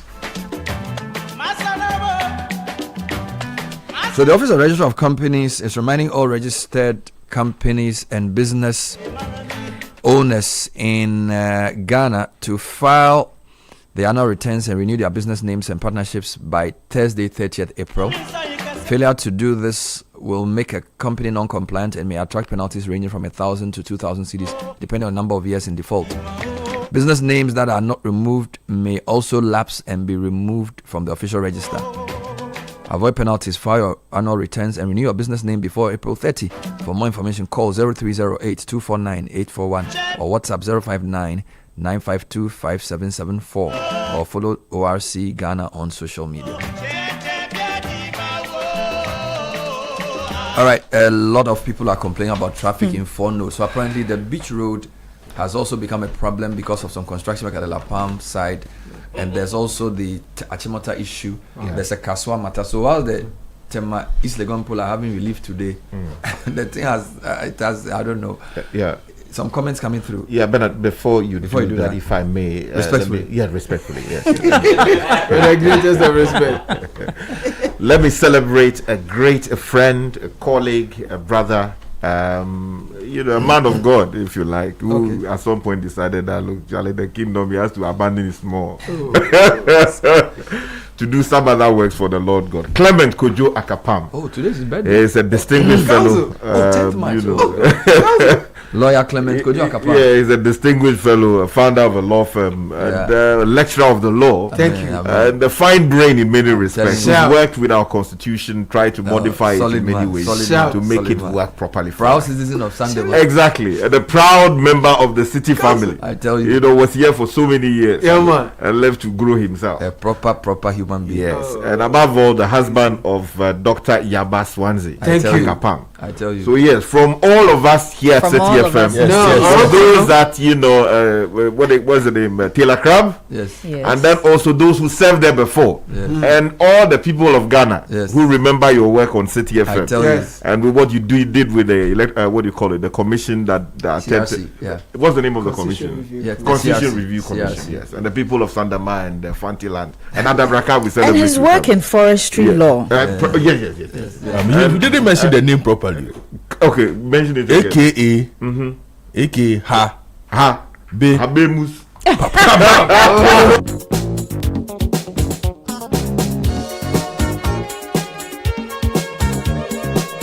All right, so there appears to be a serious issue with movement in various parts of town this morning. Here are some comments on the issue. Bernard, good morning. Ask the engineer if the new roads that are being constructed have motorcycle routes or routes incorporated. This is Ibrahim from IIF. That's the question I was trying to. Yes, you did ask that. You put that across. Bernard and team, in discussing traffic issues this morning, can you ask your team to highlight the plight of road users who use the beach road, the one you just spoke about, between the Advent Press Precinct and the bus stop called Olympia? There's ongoing construction on the stretch of that road headed towards La Palme Hotel, and they've diverted traffic onto a lane of their crab-bound one. The traffic is unbearable. This is Jesse from Sakumono. Good morning. The traffic on the Kaswa Road is severe. The traffic starts from Kaswa through to Malam Junction. MTTD should kindly help. This is Kwame David Lambert. Good morning, guys. Traffic is too much. I woke up late due to tiredness from the traffic yesterday. I moved at 6:45 from Ayarefa Boga town, and surprisingly, I'm at airport. If we could have the road open during our rush hours, we would be happy. There is no traffic from Lagos Avenue through to Emmanuel Eye Clinic. I am amazed. This is Kwame Black from Adenta. Please ask the engineer for me if there's an emergency lane for ambulance, fire, and police. Nanaya Abuaje. Right. Please, what is happening to our train and bus system? I was in New York. I really enjoyed the jungle of men. Interesting one there. Now, Jonathan Sam, lots of messages are here. Getting some concerns from road users who use the Kwambaria Dowenya stretch as well. So turn attention to that part of the conversation shortly. But Jonathan Syme is living proof that insurance can actually reward you. He's the first raffle winner of the Naturally Motor Insurance promo from Enterprise Insurance. Jonathan Syme insured his car, and now he's packing his bags for an ultimate football experience abroad live at the stadium. Imagine that, and yes, you could be next. So just buy or renew your motor insurance with Enterprise Insurance and stand a chance to win big. A sponsored ultimate football experience, fuel coupons, airtime, and branded souvenirs from now until the end of May. Yeah. So promo is regulated by the NLA on the Caritas Lottery platform. Enterprise Insurance is your advantage. And if you're looking for new opportunities to expand, invest, and grow your business in some of Ghana's most promising regions, the Ghana Investment Promotion Center, GIPC, under its Investment Opportunity Mapping Project, with support from MTN Ghana and the Office of the Chief of Staff, Ministry of Trade, Agribusiness and Industry, GEPA, Ghana Free Zones Authority, 24-Hour Economy Authority, and regional partners, invite all investors, entrepreneurs, industry leaders, and business executives to participate in the 2026 Regional Investment Roadshows in the Ashanti and Western North regions. It's happening on the 11th of March, Wednesday this year, at the Golden Beam Hotel, Kumasi. Friday, March 13th, 2026. The March 13th, 2026, at the Western Regional Coordinating Council Conference Room, Sefriwio. So the theme is driving local investment, unlocking regional potential, mapping opportunities, and mobilizing growth in the Ashanti region. Call this number for more information: 0302665125 or 055332086. Email info@gipc.gov.gh. The Center social media handles are GIPC Ghana on all platforms for regular updates. The media partners for this forum are TV3 and Akuma 87.9 in Kumasi.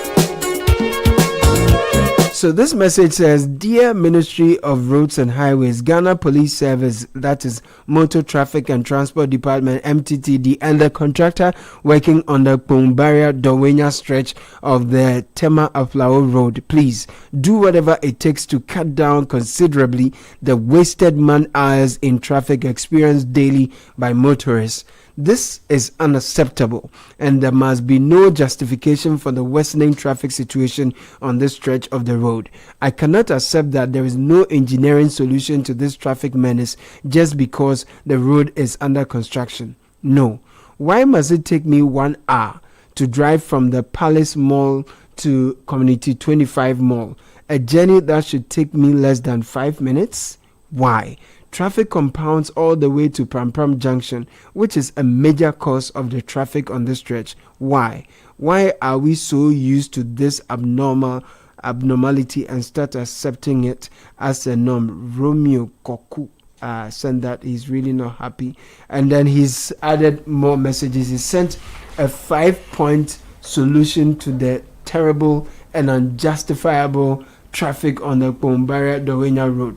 So he's complaining about the issue and he's providing what he thinks after using the stretch for a long time. I think it would be fair to hear what exactly is. So number one, he says that an alternative route should be created at Pram Junction. Says, I strongly believe per my monitoring and observation that 80% of the unjustifiable traffic menace on this road is caused at the Pram Junction. Motorists from Southern Volta, other Greater Accra region communities, and travelers from other West African countries travel towards Accra, and motorists from Pram driving towards the main road and motorists from Accra driving towards Volta all ply the narrow road at Pram Junction. This is the beginning of the chaos, compounded by manholes, he says. To avoid this mess, create an alternative temporary route for motorists driving towards Accra at the right side of the uncompleted bridge. There's a flyover there, he says, at Pram Junction, just in front of Aegis Fuel Station, and fix the potholes at the Pram Junction. A makeover will do. Number two, get the 100-meter stretch of the road around Afienya Junction at Dowenya Tad. The uneven surface of the road at this spot, riddled with many potholes, making vehicles to stop and slow, creates a compounding traffic situation from Pram Junction, which is just about 150 meters from Afienya Junction. Creating an alternative route in point 1 will be useless if point 2 is not addressed. So after creating that alternative route in point 1, point 2 is demanding a makeover so that the go slow at that side due to potholes doesn't happen anymore. Then point 3 talks about if points 2 and 3 are addressed, traffic will flow smoothly on the road until Savannah Junction around Runel Oil. Savannah Junction and Pram Junction have the same sickness. Again, create an alternative route for motorists moving towards Accra on the right side of the uncompleted bridge or flyover to avoid congestion. Stand still at Savannah Junction. Point 4, tell Pombaria potholes to go to hell. Oh, okay. As in fix those potholes. Charlie, the writing is interesting. Again, the many potholes and uneven surface of the road at Bombaria roundabout also creates a needless traffic situation. Kindly get them removed. The big men, the mighty and the connected, including yours truly, who applied this stretch using police escorts must desist forthwith. They must feel what we feel every day to appreciate the hell we go through. It is only when this is done that they will appreciate the need to expedite action in addressing this problem. And Sky, this is true. Yeah. On that stretch, all the big men who have big cars, they all have, outriders or dispatch riders who are ahead of them, and you can't dare join them. So they don't get to feel the congestion and the gridlock. So point 5 is saying that after telling the potholes to go to hell in point 4, point 5, stop all the big men from using these outriders. And once the above 5 points are implemented, the Dowenya-Kombaria traffic Armageddon would be more than half solved, if not completely addressed, until construction works on the stretch are completed. These are my layman's views, and I know many other motorists and pedestrians share in my position. I simply so I think that's a fair that's an extensive read of the points that Romeo Koku Aja has shared with us this morning, and I believe that I've done justice. Romeo Koku Aja Dopo. Dopo. So essentially, but Sky, if you are having in drafting contracts for road expansions or road works like this,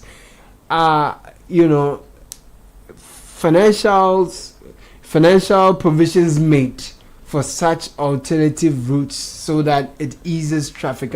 I know about the environmental impact assessment, that is a requirement. I know about compensations that are supposed to be paid to persons whose properties are affected or are in the line of operations or whatever. There's a better expression for that. Basically, compensations are made for that. Environmental impact assessments are made, but I do not know whether budgetary allocations are made for alternative routes to be built to ease the traffic congestion.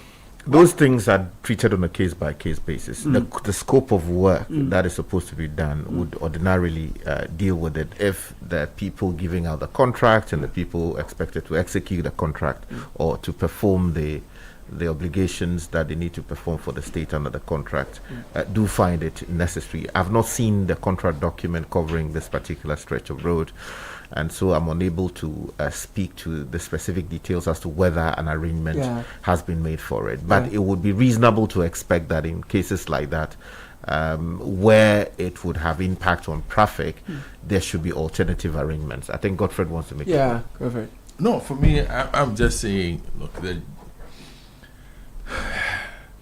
the path to having alternatives is just about enforcement for me. Okay, I think some of these situations are exacerbated by just not enforcing things. So here's my thing. I was asking Bernard this morning, let's take a question for instance, and he said the general design of Tetakwashi was poor, or the original plan. But if it was poor, one, and we've allowed it to be turned into a market, we've allowed a trotro station to develop there, taxi station there, all kinds of hiring cars, other things. We have the tow truck service also stationed there. What do you expect? The other time I was paying attention to something. You see, so a lot of the parts of the road as originally designed that are supposed to be used by other road users, not necessarily cars, have been taken over by us, our parents, our brothers, our sisters, as traders, as hawkers, as all kinds of. We have the mayor of Accra walking around with red paint, trying to draw a line, enforce a demarcation. What was the demarcation of the original road? If I am in the CBD, I am sure there's a plan for the CBD. If we go to the AMA and we open the blueprint of the CBD design and put it on a desk, we would see exactly where cars are supposed to pass, where human beings are supposed to pass, and it has been built. There's no need for you to draw a red line to make it even more convenient. So the question I'll ask is, if we followed the original design, even with the population as it is now, with the population going up, would it still have the impact on traffic that we have now? Right. So the buffer zone, if it were left, let's take Kanishi. Yeah. The other time it gets stuck all the time. It's a 3-lane that has been reduced to 1.5 on both sides. By traders, by Ford buses, by commercial vehicles, by whatever.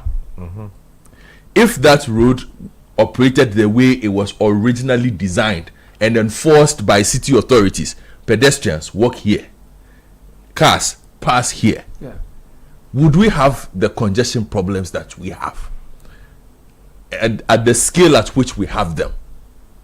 So I'm not saying it solves the problem, but I am saying perhaps if we enforced the rules of the original designs of the road infrastructure that we have in the city, perhaps the situation would not be as bad as it is. Yeah.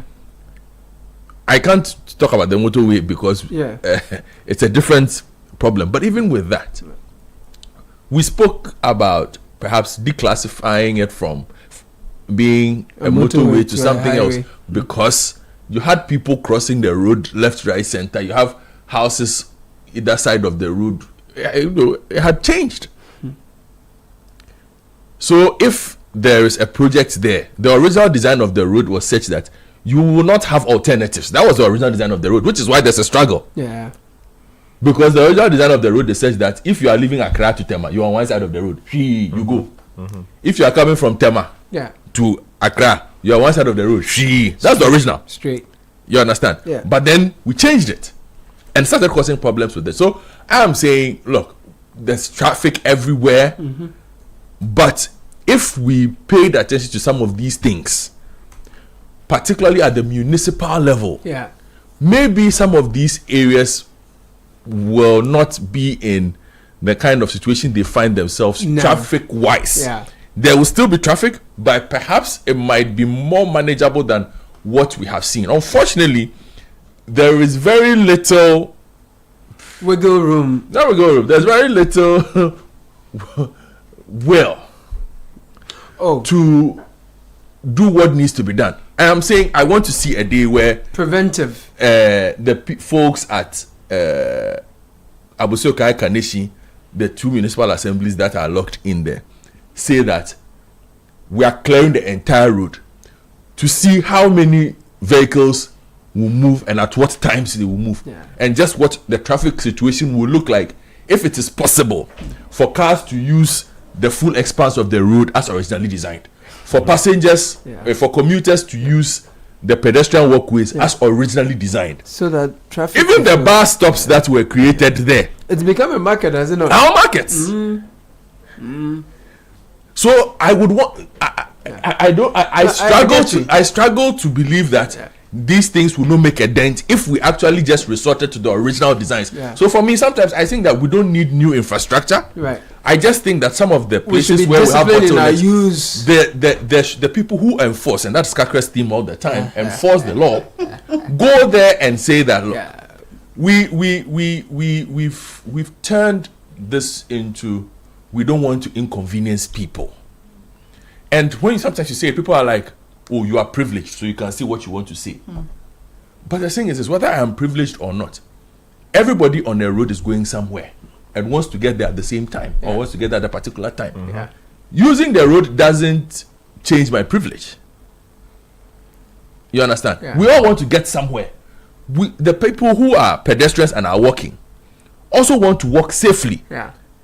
You understand? So why do we suddenly think that, oh, because people must earn an income or people must earn livelihoods, they can take over infrastructure that is designed to make sure that everybody can move in a certain way? That for me is a constant source of worry. And I think authorities, I can understand the feeling that they have for people, to say that everybody must earn a living, because if you don't allow, they'll tell you that if you allow them to trade, what should they go and do? Call a human face. There's a human. They tend to attach a human face, but I ask myself, so everywhere else there's no human face. Yeah. Everywhere else there's no human face. You see, because nobody wants to cook up an alternative. True. Because they'll tell you the alternative is too expensive.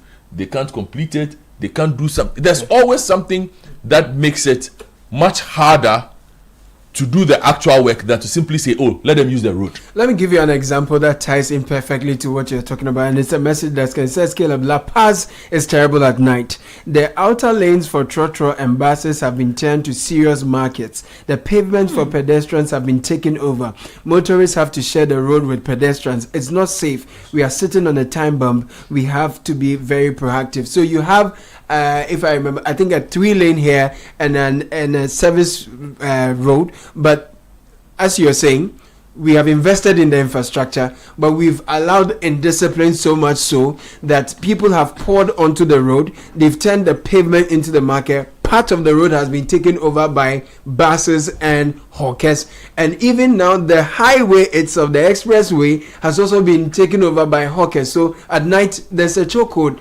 Now you're going to look for more money to expand that road to do what? When if you had done enforcement and there is free flow, you wouldn't need so much money to invest into such huge infrastructure. And there's always an example. Your favorite part of town, Medina Zone. Every time the authorities there, why is it that every time the authorities there enforce the law, even if it is for 3 days, because they can't sustain it, they do it for 3-4 days. Every time they do that, do you see the ease with which traffic flows, both human and vehicle? Yeah. People walk on the side of the road that they're supposed to walk. People drive the way. You rarely have problems. As soon as they say, okay, go back to the norm, then everything degenerates. You see, and this unwillingness for me is the problem. Again, that same area, they put up footbridges. They did. The footbridges have all been turned into markets again. Yeah. They're selling on the footbridges. All kinds of things are sold there. Yeah. So now, the people who also use the footbridges and refuse to, those who are refused to use the footbridges are actually saying that, it's been taken over. That is why they are crossing the road. Some of them are just recalcitrant. Yeah, I understand. Yeah. But some of them also tell you that they can't find space. It's inconveniencing on the footbridge because when they get it, they're congested. So they would rather just cross the road that they are not supposed to cross. So I just feel perhaps if the city authorities, the municipal authorities, did a better job of enforcement. I always mention Abosiokai. The interchange was no longer new, but the interchange that has been the Obechebi interchange that was done. You remember when it was being done, I asked the question, are they taking into account the people who sell at Abosiokai? The spare parts people. But you know what has happened? When you make from Graphic Road, and you are headed towards Kolebu, Mochi Road, as soon as you make the roundabout turn, and you make that exit and you join, the entire right stretch of the road, spare parts, they are selling spare parts. Now on the road itself, they're not just selling spare parts, they are doing the fits. They are servicing the parts. Exactly. So if you want to fit your light, if you want to fit, if you want tinted glass, if you want some side mirrors or something, everything happens on the right side of the road. Now that right side of the road, the way it was designed, is supposed to help those coming from Kanesi, who want to join so they're just supposed to just come make that curve and go to Kolebu and join. But now they have to switch from the outer lane to the inner lane. Oh, you understand? I get it. Because the entire right side is shops. All you have is people selling by the roadside and shops on the road. Yeah, there are shops on the right side and the left side of the road. And so I asked myself, when you built that thing that was supposed to ease the traffic, did you anticipate that the people who are in Abosiokai would move to the side of the road now and turn one side? So in less than a year, or in about a year, we've lost, after constructing that, we've lost the right side of that road to the Abosiokai spare parts dealers and the accessory dealers, and then to Okada riders. That's serious. So instead of having 2 lanes, you now have 1. You see the problem? Yeah. So the enforcement is costing us so much more. Now that's an interesting part of it. So we are looking at. Let me add to what Godfred is saying about the failure of the use of the road or its purpose, and it's by reason of our own indiscipline that we often mask as liberties or the pursuit of survival. Okay. If you go to, he spoke about the Medina Zongo Junction. Yeah. If you go to Medina Zongo Junction, it's the same problem. When the construction was being made, in the voice of Godfred, I will ask, did they take into account all the activities that were happening there? Because there used to be, should I call it a loading bay, like a terminal? Right. Okay, this is not a properly structured terminal, but there used to be, this is after, just before you get to the Zongo Junction, the intersection where the traffic light is, on your right, inside there used to be a terminal where you have public buses loading people, you have activity happening there. And what happens is that when they load their buses, they're often not going down or going towards Adenta, they are going into town. Yeah. So they drive onto the road of those who are rather heading towards Adenta, Dodowa, and they come in a chain of trotro vehicles, block everybody, and for about an hour or more, you sit down and watch the trotros circle the road because they are trying to get to the other side to drive towards Legon, Shiashi, etc. To date, nothing has been done about that. That was the problem before. That was a problem before the construction, and it continues to be a problem after the construction. Did not solve that it did problem. not solve the problem. It rather has made it even worse. Yeah. Okay. Yeah. The question about, and yes, if you get to Medina Zongo Junction, and I will include what you call it, just before the one before Medina. On what side? Going towards from Atomic. Right. Atomic Junction. Right. Okay, so you have a roundabout down there. Yes. And you have the flyover, which is now more or less been rendered useless. You have very few cars using that side. Okay. That portion has also been turned into a market. It's a serious, very, very vibrant market. The market doubles in the night. So post 6 p.m., you have more people selling there. And every day is a market day there. You see, and everything comes back to be like I'm bashing the government, but everything comes back to the failure of the government. And it's not about it's not limited to the government of the day. But we are here and we've spoken about 1.3 million Ghanaian youth not having jobs.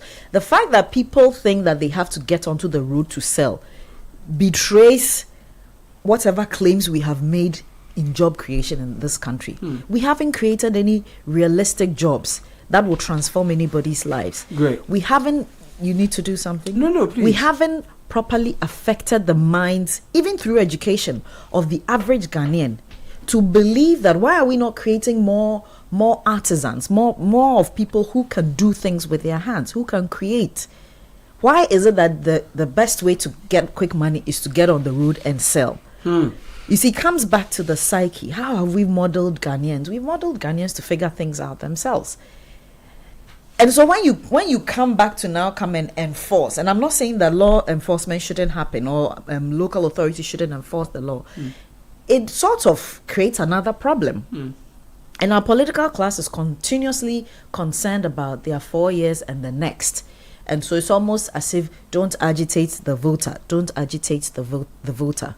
What is the plan for every assembly? I keep asking, what if I take the MC for Medina, if I come up to Atomic, what is your vision?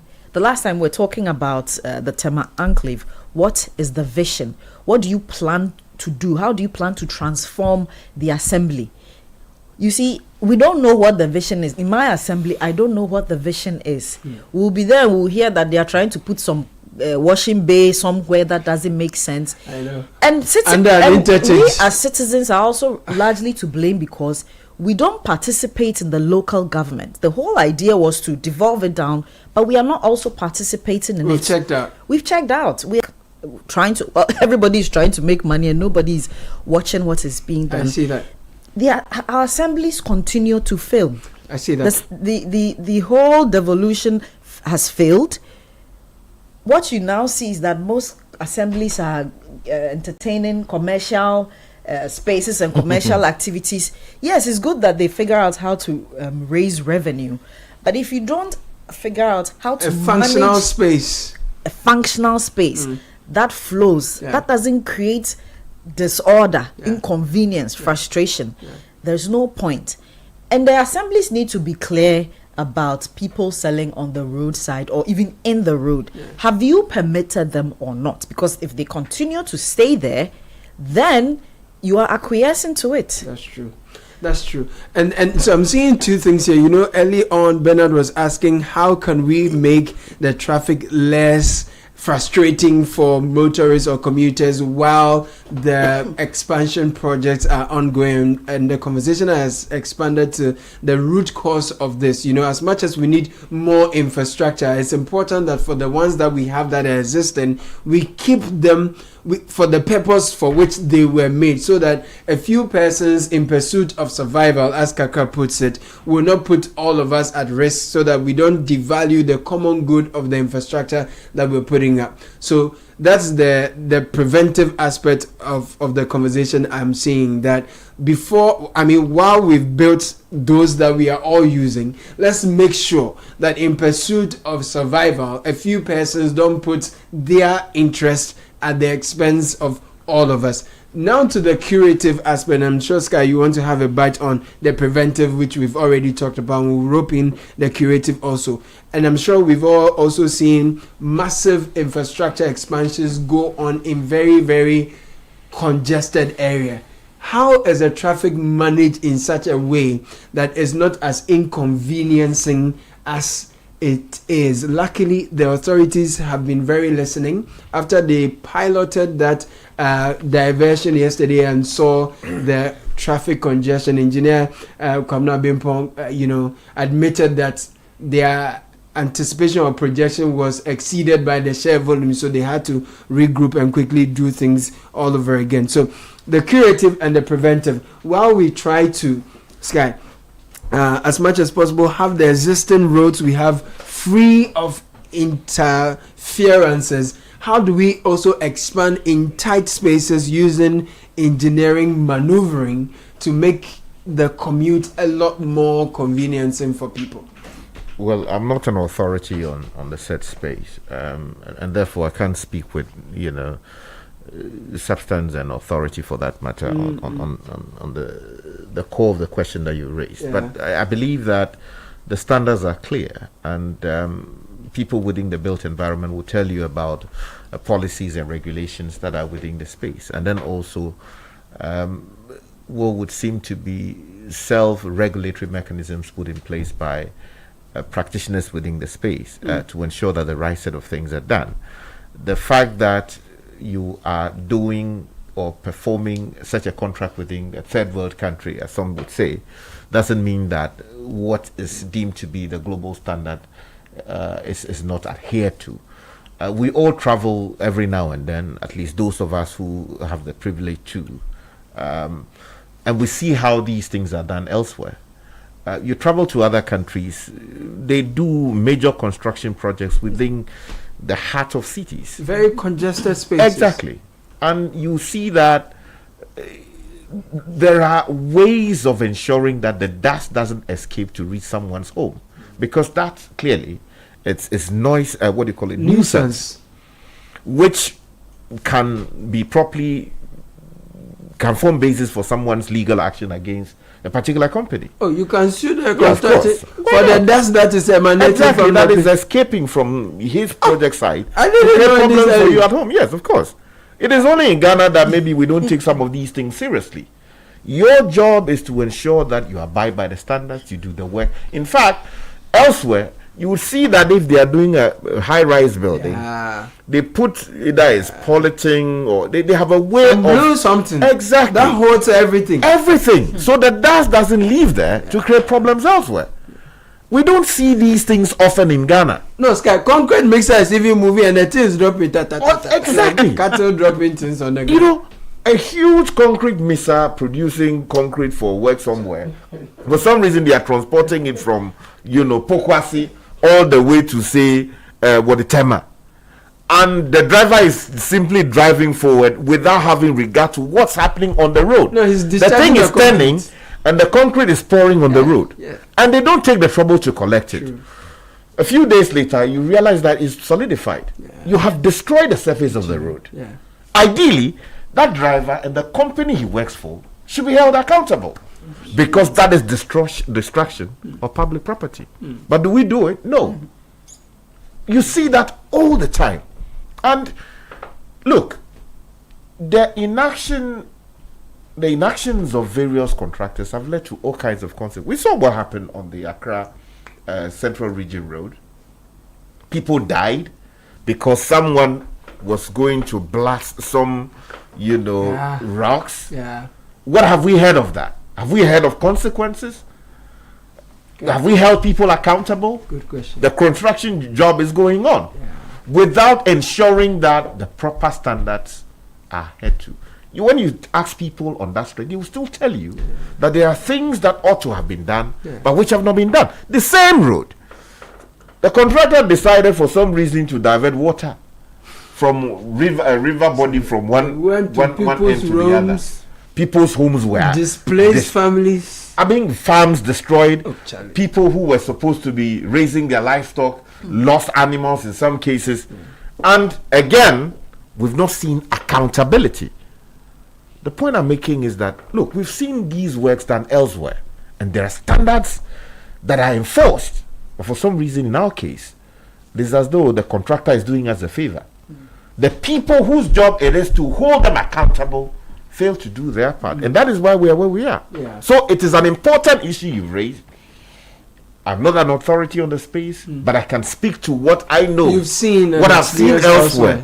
And it would seem that in many cases, we are not living by the standards. But I want to tie in the part also of motorists, because as we speak of experiences from elsewhere, we also notice that when there are construction works ongoing and instructions are given, adherence elsewhere is much better. Compliance is a lot better than we see it. So earlier you heard Engineer Bimpon talk about why they put the concrete blockades, for example, instead of the plastic jersey barriers, because when you use that, someone will just drive into it, destroy it, and just move on. You are telling people, guys, we are constructing this road, we've done this diversion, come on to this side, but no, everyone is driving on the shoulder, creating a lot of chaotic scenes. And I think that as road users too, we have some responsibility to ourselves to comply by instructions when they are given. Have you met man?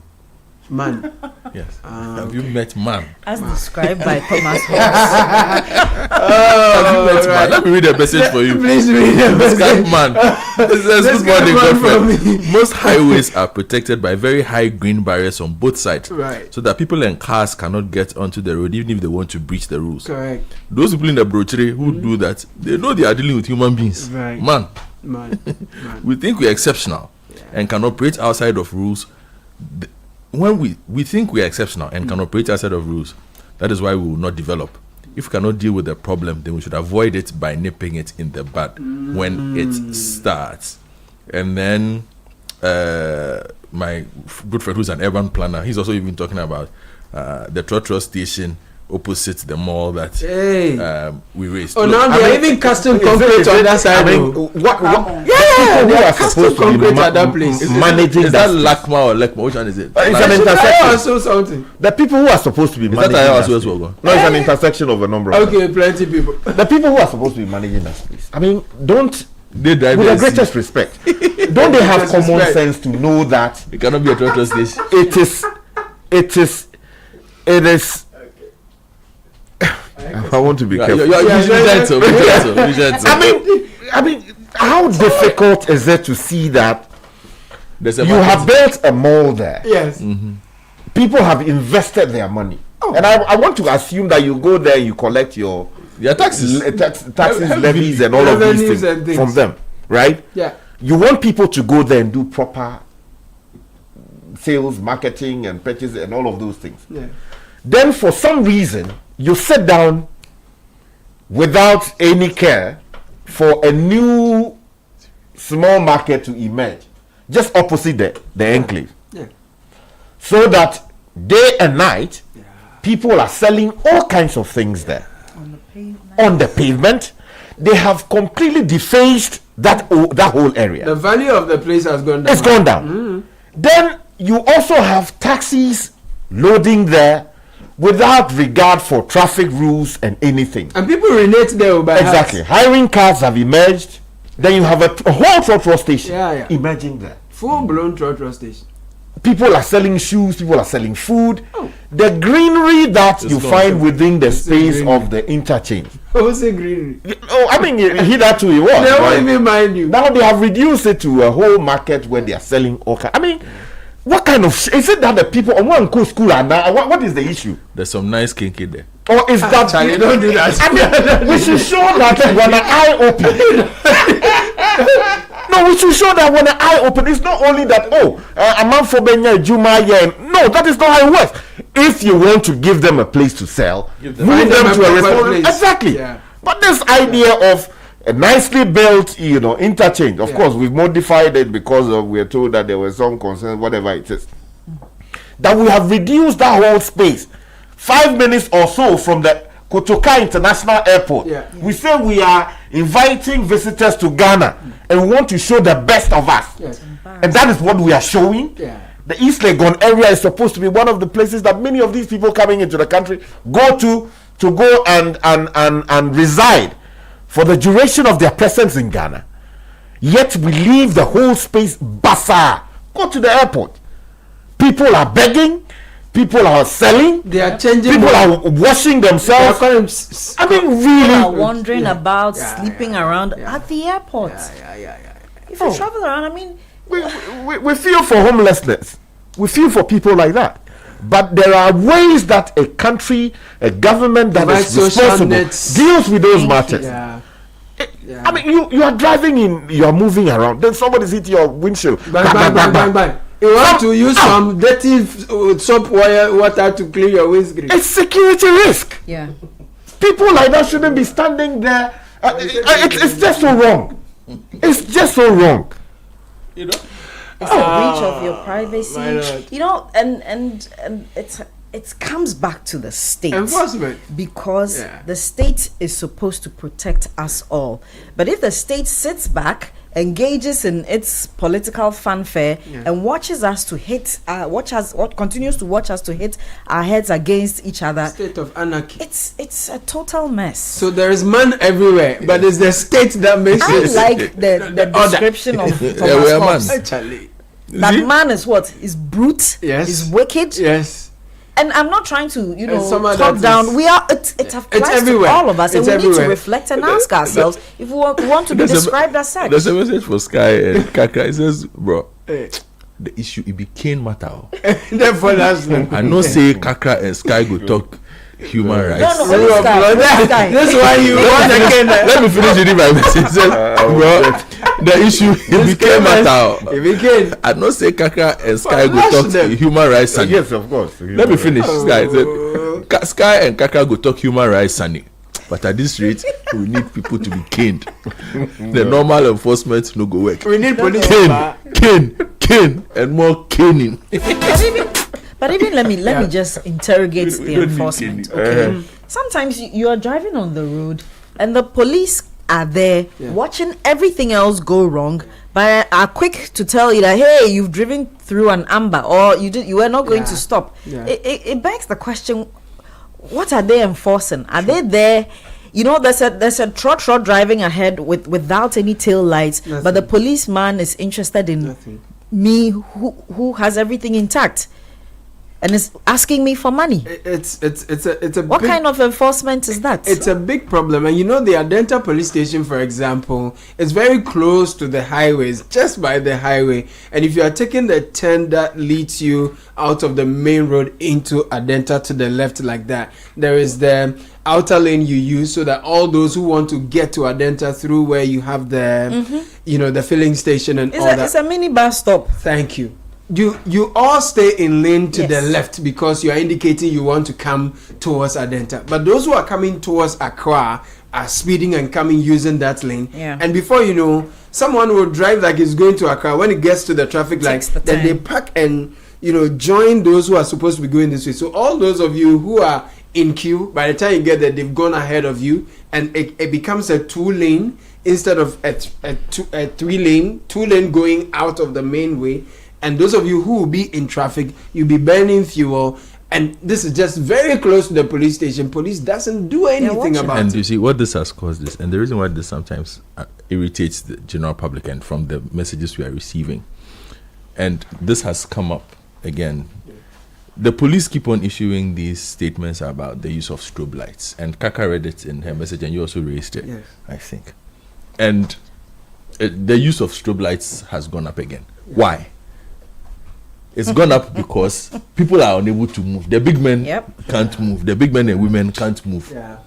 And if you pay attention, there's always a direct correlation between the increased use of strobe lights by vehicles that are not supposed to use strobe lights and traffic in the city. That's true. If traffic in the city were regular, why would you need strobe lights? Even when you are not allowed to have strobe lights. True. I have a rule. If it is not an ambulance, and by that I mean the one constituency, one something ambulance. But there are the other types too that are also. No. I won't give you. I don't mind you.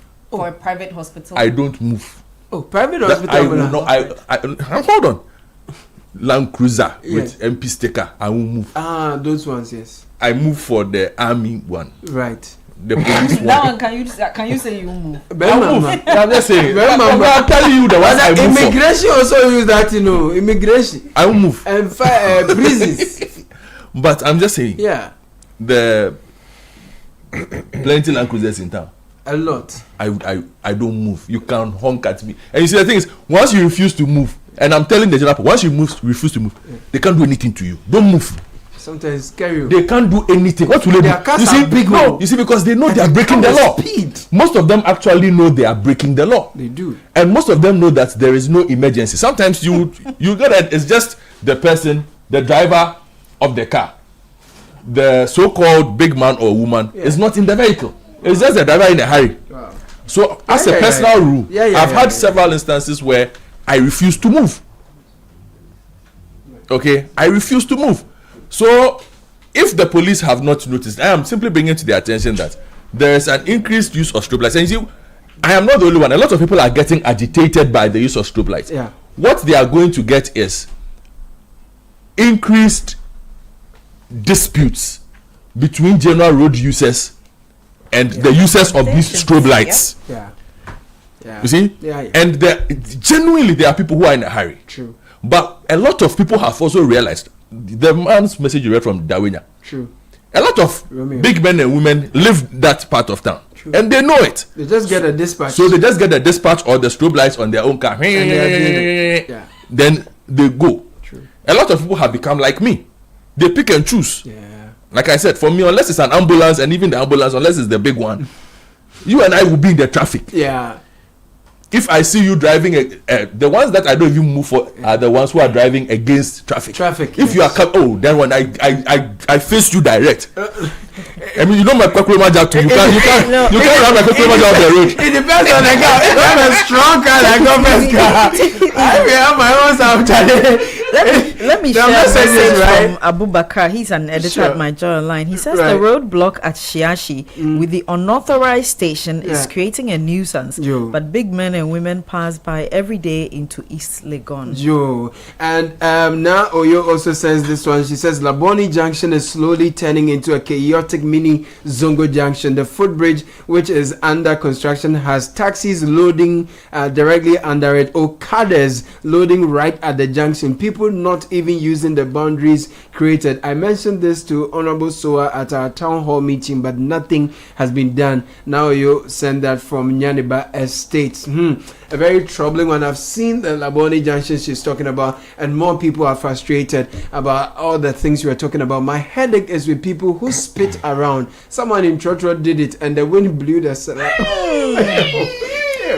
I think we can picture the rest. I shouldn't continue, right? Charlie, guys, why? Right, so if drivers and pedestrians stop buying things from those selling by the roadside, the menace will stop in less than a month. I think that's a good point. Right. I think in talking about enforcement, sometimes so there's an action. There should be some. Sky will come after me, but there should be some sanction against those buying as well, because then they are also enabling or entertaining the hawking, the unlawful hawking, and all that we're seeing. If you need something, drive through a shop by the road. We do a lot of import searches. Fuel. Yeah, that's fine. If you want to do so, most of the fuel stations have mini shops. You can get things from. Drive through and get that, but.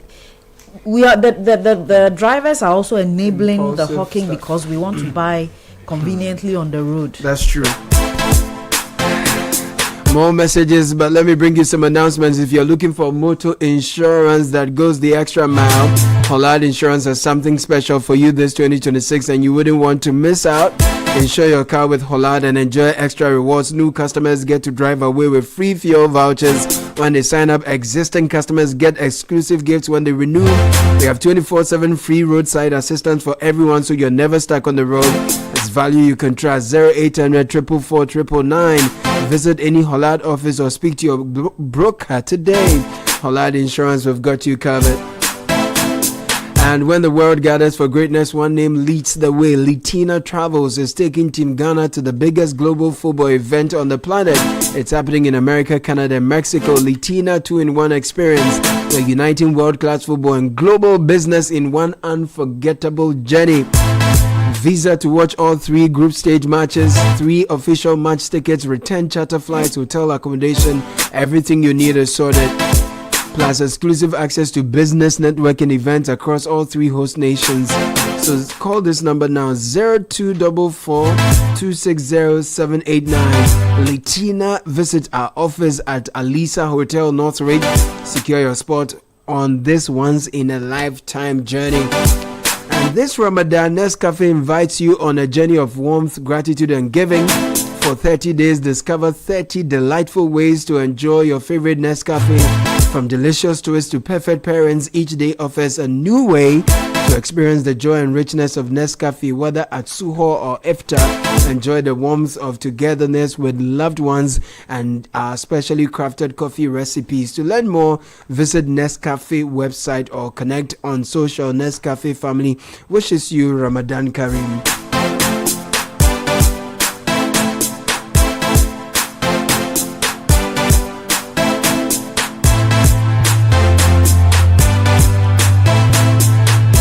Drive or own a car, then make sure you are protected with motor insurance you can trust. Provident Insurance offers comprehensive third-party fire and theft and third-party only motor insurance with fast stress-free claims payment. Insure from January to March and enjoy fuel coupons and exclusive branded souvenirs. Terms and conditions apply.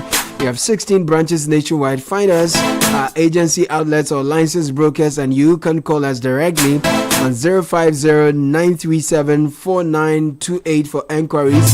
Visit providentga.com for more information. Remember, Ghana card is required for individuals and TIN number for corporate clients for all motor insurance transactions in line with the NIC. Did I say TIN number? TIN is TIN. NIC directives. With Provident, man, you are covered. And if you're looking for a best of flavor in every sip, please discover the refreshing taste of Piva beverages. We have Piva Cola, Piva Orange, Piva Cocktail, Piva Grape, and Piva Tangy. So grab yours today. We are available at a local store near you.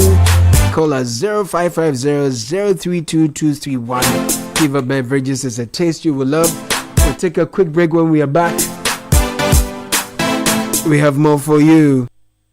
This is the Citi Breakfast Show, the city's biggest conversation.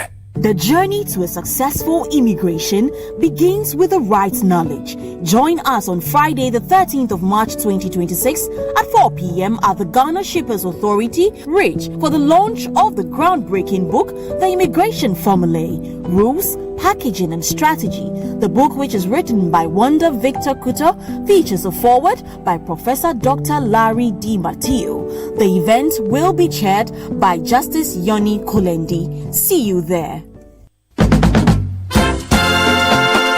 Feel the energy and reconnect with your roots this March at the Back to Your Village Food Festival 2026. Join us for a celebration of Ghanaian culture and cuisine from all across the country. Northern, Akan, and Southern villages will all be represented. It's more than just food. It's about culture, family, and memories that last a lifetime. Let's come together this March to discover the flavors that make us who we are. The date is 28th and 29th of March 2026. Venue is the A4 Sutherland Children's Park. The time is 10 a.m. through till 6 p.m. each day. Interested vendors can register by calling 0205-973-973. The Back to Your Village Food Festival is powered by Channel 1 TV with support from 97.3 Citi FM.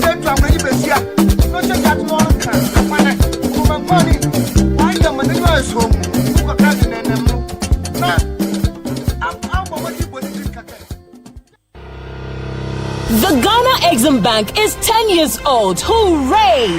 And to commemorate this milestone, the Ghana Exim Bank is hosting a 2-day international conference on the theme, A Decade of Enabling Export Trade and Industrial Transformation, Resetting Gexim for the Next Frontier. The event takes place on the 25th to 26th of March at the Kempinski Hotel, Gold Coast City, 8 a.m. each day. President of the Republic, His Excellency John Dramani Mahama, will perform the official opening of the conference. Special guest and speaker, Honorable Elizabeth Ofosue-Jari, Minister for Trade, Agribusiness and Industry. Conference host is Honorable Sylvester Adina Mensah, Chief Executive of the Ghana Exim Bank. For inquiries, call 0208-541-480 or visit eximbankghana.com/conference to register. Media partners, Daily Graphic, Media General, The Multimedia Group, Citi FM, Radio Gold and Channel 1 TV. And knowledge partners include IFC and SME Finance Forum.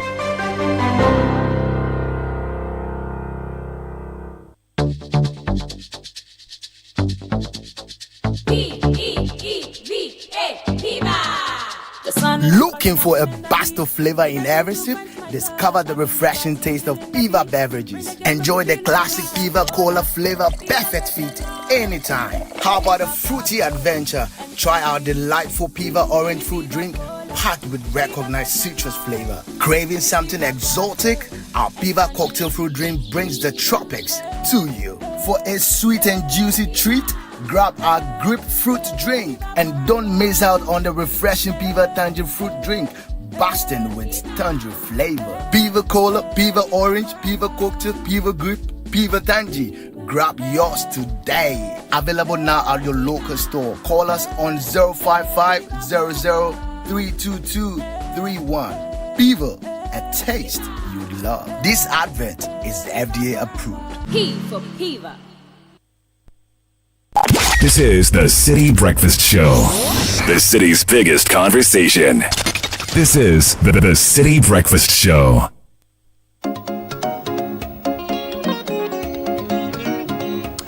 9:25, and we're getting into the Heritage on Air series. Kingdoms and non-centralized states is what we are focusing on. Kweku Dako Ankara is a historian and is our guest. Bernardino Kokuable sits with him.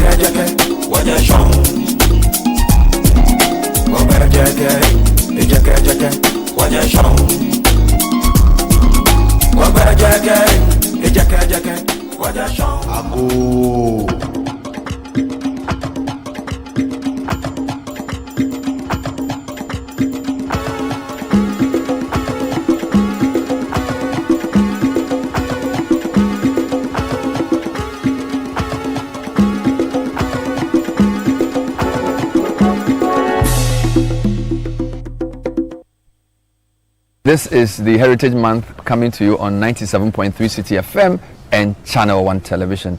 Today we are looking at kingdoms and non-centralized groups with our historian Kweku Dako Ankara. Stay with us.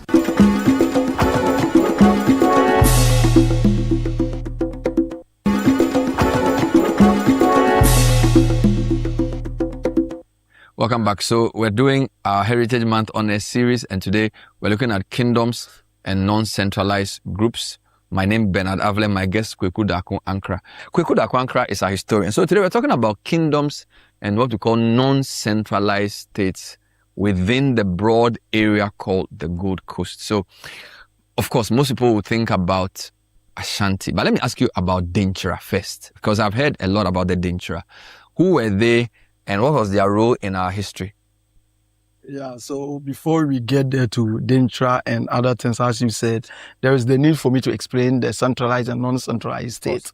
So the kingdom is often referred to as centralized state. And we call it centralized state is because it is a state with certain institutions of governance. And that institution of governance is headed by a king or a chief.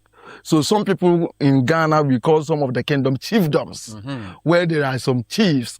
So from their very beginning, or their incorporation as a state, they started as chiefdoms or the kingdoms because they were ruled by kings.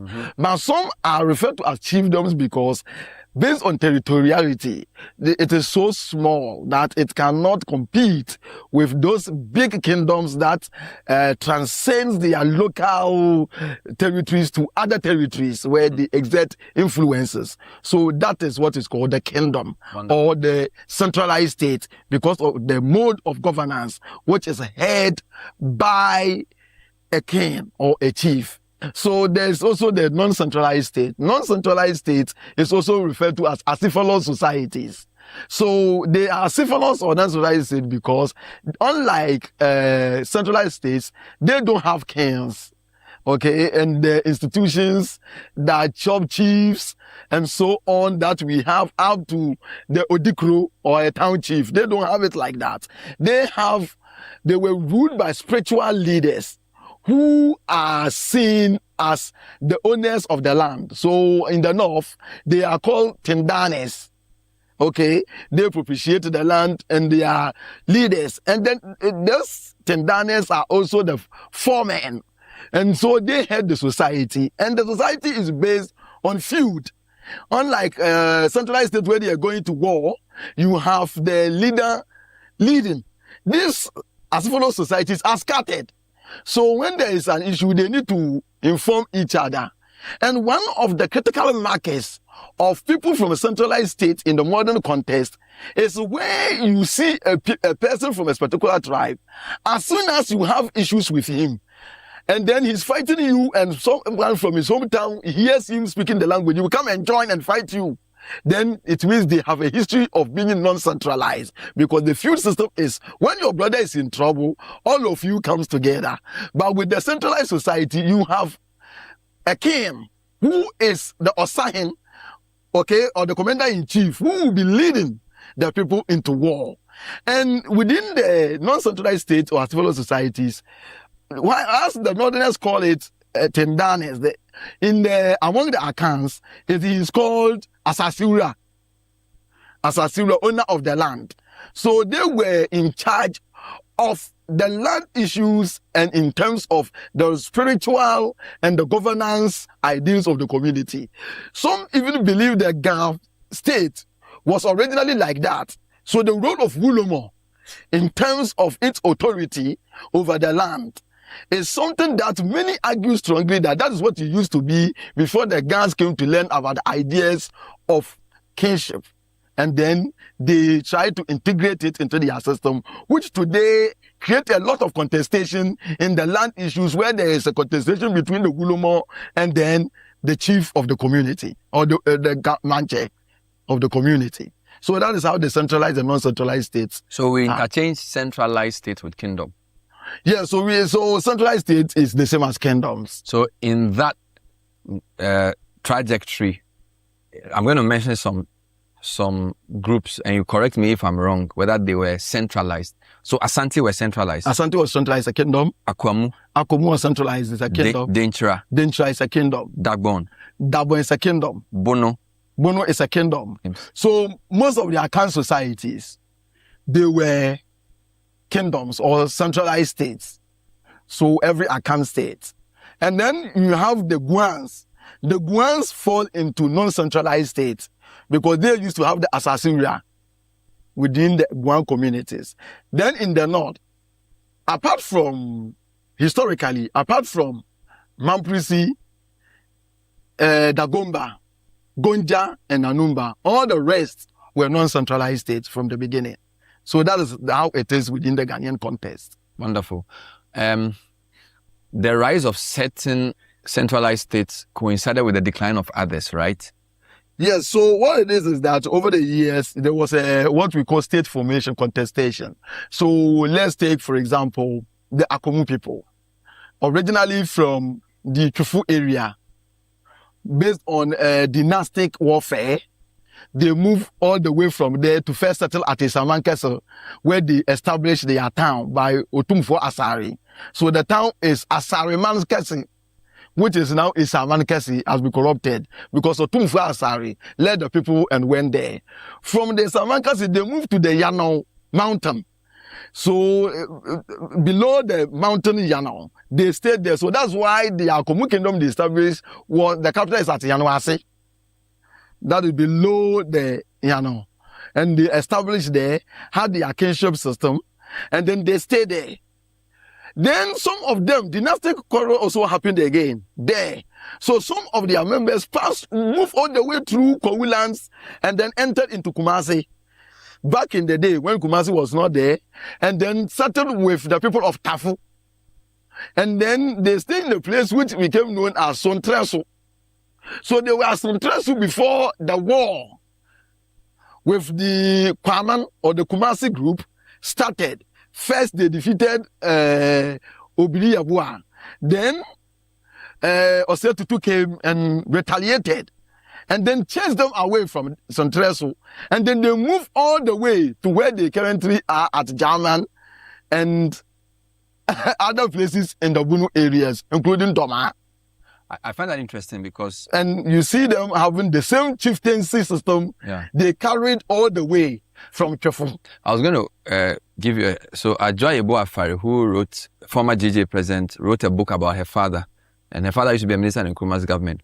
And in the book, she traces the link between parts of Doma and Akwemufie, which is near Akosombo. Yeah. And I never could see the connection between... Because the places were so far. Yeah. And I think you've explained that. So they scattered. They scattered. So there are people from that area who are Akwemus originally. Yes. So that's why they are all Adriana people. Interesting. But Akwemufie and the capital of the Akwemus, as we know, is around the... That at first their capital was in Yanuase. So that's where the kingdom. So that's still where the Akwemu Manhene will be. No, it changed because of the war. Okay. The war pushed them. Now I'm talking about today. Today is Akwemufie. Akwemufie. Yeah. Which is near Akosombo. Which is near Akosombo. So they have moved from there as a result of the war between the Hiliguans and the Akan supporters and then Akwamu. But this happened in 1730.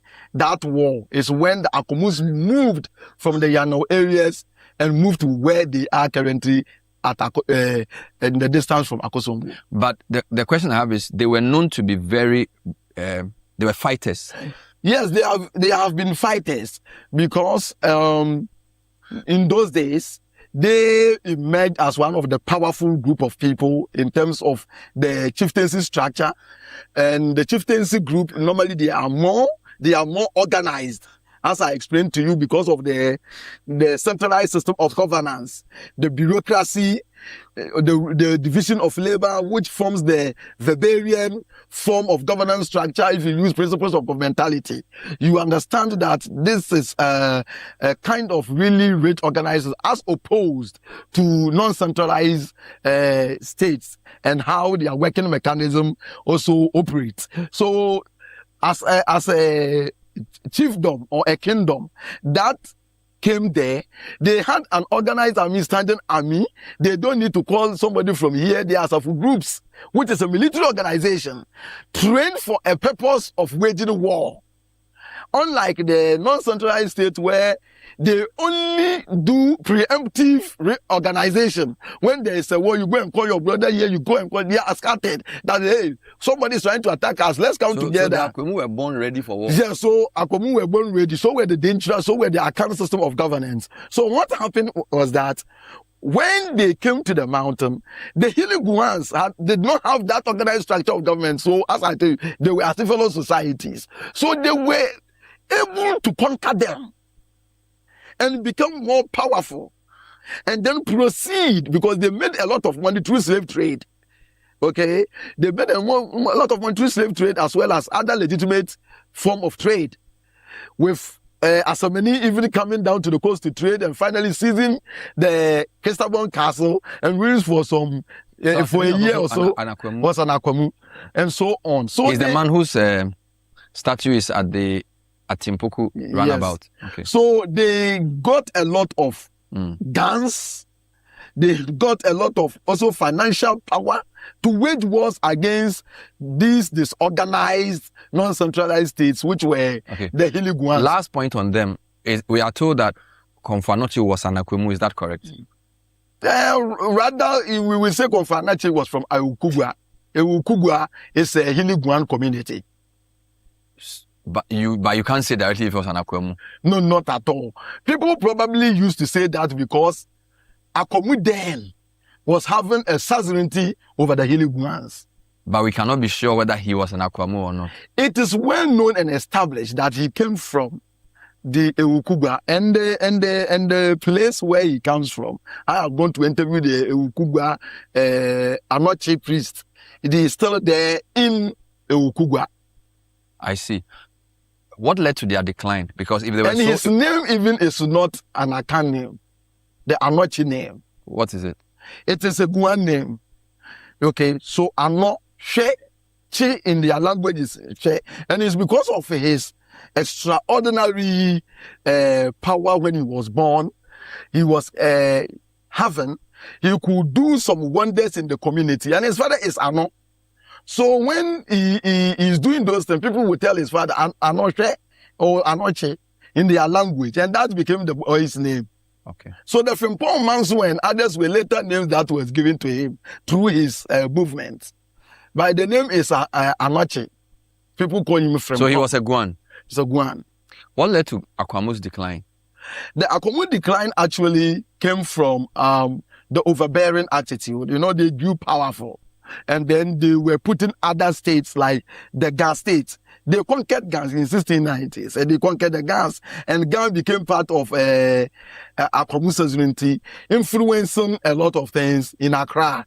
So you see people from Otubrohum, some of them are from the Akwamu, and they were able to, so some of the Akanians we see in Accra Central, these were people from Akwamu. Me, for example, if you trace my background very well, because my father is from Otubrohum, the Ankres are the same as the Otu people. So when the Otu was, his brother was Ankara and others. So when he came to stay among the Ankers, he created his word. And in Akan language, the word is Brono, which the guys call Brohum. So it becomes Otu Brono, which is now Otu Brohum. Interesting. And over the years, there's something called incorporation. When you live within people for a very long time, you tend to enculturate. Acculturate, and you become embedded in that society, and you become part of them. So today, nobody can tell anybody from Otubrohum or anybody with Akwamu sounding names within the Ga political space that it should go back because they created their own distinct word and then they live there. This is Heritage Month on Channel 1 Television and 97.3 Citi FM. We're discussing centralized groups or non-centralized groups and kingdoms. And we've been discussing the Akwemu, broadly Kuku, the Akwanka. When we come back, we'll talk about other groups. Stay with us.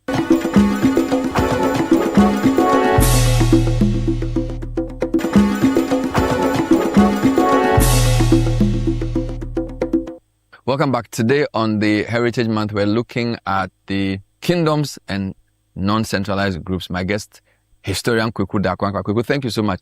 I'm fascinated by the Akwemu story and how they dominated at a certain point in our history. Another group that I'm interested in is the Denchira, which is what I opened with, and you said you will come back to them. where were they based? Because again, you usually talk about the geography before you talk about the history. Where were the Denchira and what was their story? Yeah, so this will be closer to the Adensi enclaves. Okay. So they were on top of the Ofin River, Pra River, and closer to in between those areas. Back in the day, was called Ofin Pra Confluence or Basin. So people were living there, and that is where the early accounts actually settled. Okay. So the Denchras, who they are believed to have moved also from the northern Ghana, North Africa, moved all the way through Pong, and then came to settle at the Abuna people to come and settled at the Ofin Pra confluence. And there, the history says that they lived among the Tra people. And so they lived there long time so much that people say they have tend to be in Tra people, that's done in Tra. And that is where some historians believe they got their name from. Okay. And as a result, they came to settle in the Ofin. Why is it Chira? Is Chira? It's a town. In BA? It could be possible because Bono Kingdom actually is the first. So they claim is that Akanman Penny. So they are the pioneers. Bono itself means, or Abono itself means the first. The one that comes first is a pioneer. So it is believed that all the other accounts actually came to meet that kingdom, and some even moved out of it. So there is history of migration of Fantis, for instance, moving from the Bono Techiman, moving all the way to the coast to settle. Good. So you've explained the Denchira name. Yeah. And you've explained the geography, the Ofinpra Basin. Yeah. How powerful were they, and what were some of their exploits? So prior to Ashanti emerging as a powerful kingdom, it was Denchira. Okay. Who was then first people to have those craft of chieftaincy system, centralized one with a very strong standing army and also resources. They had a lot of gold, which they also used and traded outside their territory. And they were the first, among the first Akan group to also come to the coast and trade with their gold. So the gold they have, it is believed that it make the kingdom they achieved so powerful, particularly under Buampansam. Buampansam was the one who expanded the kingdom and make it so powerful that it exerted authority over the Chofo, over the Asil, over the Adanse, and over all the pre-Ashanti kingdom, the states that make up the Ashanti kingdom. So that was Buampansam. He was having authority even over Kwaman state, Kumasi. Mind you, the war was as a result of some of the unheard of tributes he wanted to exert from Kwaman and other pre-Ashanti states. So under Buampansam, as a result of his power, he was able to conquer state by state. First, the Chifu, then move on to the Asans, then move on to the Adanse, and then they even move southward to conquer some of the today Fanti states through Ebrim and so on. And Buampansam was so powerful because of abundance of gold and its use. And history tells us that he was so impressed with gold so much that he did not even want to spend a gold that has spent another day. Okay, what we call the overnight. So they call him Odisika Atom Prada, the one who always eats freshly minted gold. So for his people, if he wants to buy something, that gold should be mined today. If a day passes, that gold, he doesn't use it. That's why we call him Odisika Atom Prada. Wow. So that is the kind of person he was. And with his governance system, it offers opportunity for people from other neighboring states to also go there and learn the kinship system. So we see Kwaman sending their royal Osetutu to go there and learn the principles of governance from them, from where he came later to engage in fight. And people even establish some sort of filial bond between Intimijakari and Osetutu, some accounts even say it was his father, which other claims in Ashanti also claim it is not so. Because there is a history of Osetutu's father within the Ashanti oral tradition. So Jakari was also the leader of the... He was the leader that succeeded Bampwensem. And because of his kind of governance, which many of its tribute states or the people who fell under the vassal state felt very angry about some of his inhuman demands. Like people should bring all the gold from their community, put it in a brass basin and carry it all the way. Asking the wives of all these chiefdoms to bring their wives to him to enjoy and so on. So there's a lot of claims that people apparently who were his vassal states were uncomfortable with. And this finally led to the last demand he made on Kwaman and the pre-Asante state, which they decided that they can stand it no again. So they came together that there is the need to fight, which led to the Feyasi Asante Dentra War of Feyasi in 1699, which the Ashantis won the Dentra. Was that the one the golden stool was conjured? Or No, that was afterward. It was even after the defeat. But who won the Feyasi War? The Feyasi War was won by the Ashanti, and afterward from 1700 they began to assert themselves. They assert themselves because the powerful kingdom has been defeated. So then Ashanti came together that because of the war, they have to come together and unite into one single governance entity. For the sake instead of being so they call themselves Osanti, people who came together because of war. Interesting. And so they joined and they founded their power. And that led to the demise, gradual demise of the Dencha Kingdom. So are there towns in Ghana today that you can say are Dencha enclaves? Yes, so originally where they are today, of course, the Upper Dentra. Yeah, the Upper Dentra and so on. But prior to that, they were closer to what is modern day Akrokari. So their capital was Abankasiaso. Okay. Abankasiaso. That was what used to be their capital under Buampensem, under Ntumijakari, Owusubari, and all the other chiefs that have come from Dentra. Interesting. So they were very the enclave they are right now, when you look at the map, is between Central, Ashanti and Western, that enclave. So as a result of the war, some moved later. They moved from their enclave and they decided to come to the south. I see. To come to the British to offer them territory because the Ashantis have taken their territory. So they moved close and that is how they came to see the governor and the governor got them Jokwa. That is why their chiefdom's capital is at Jokwa.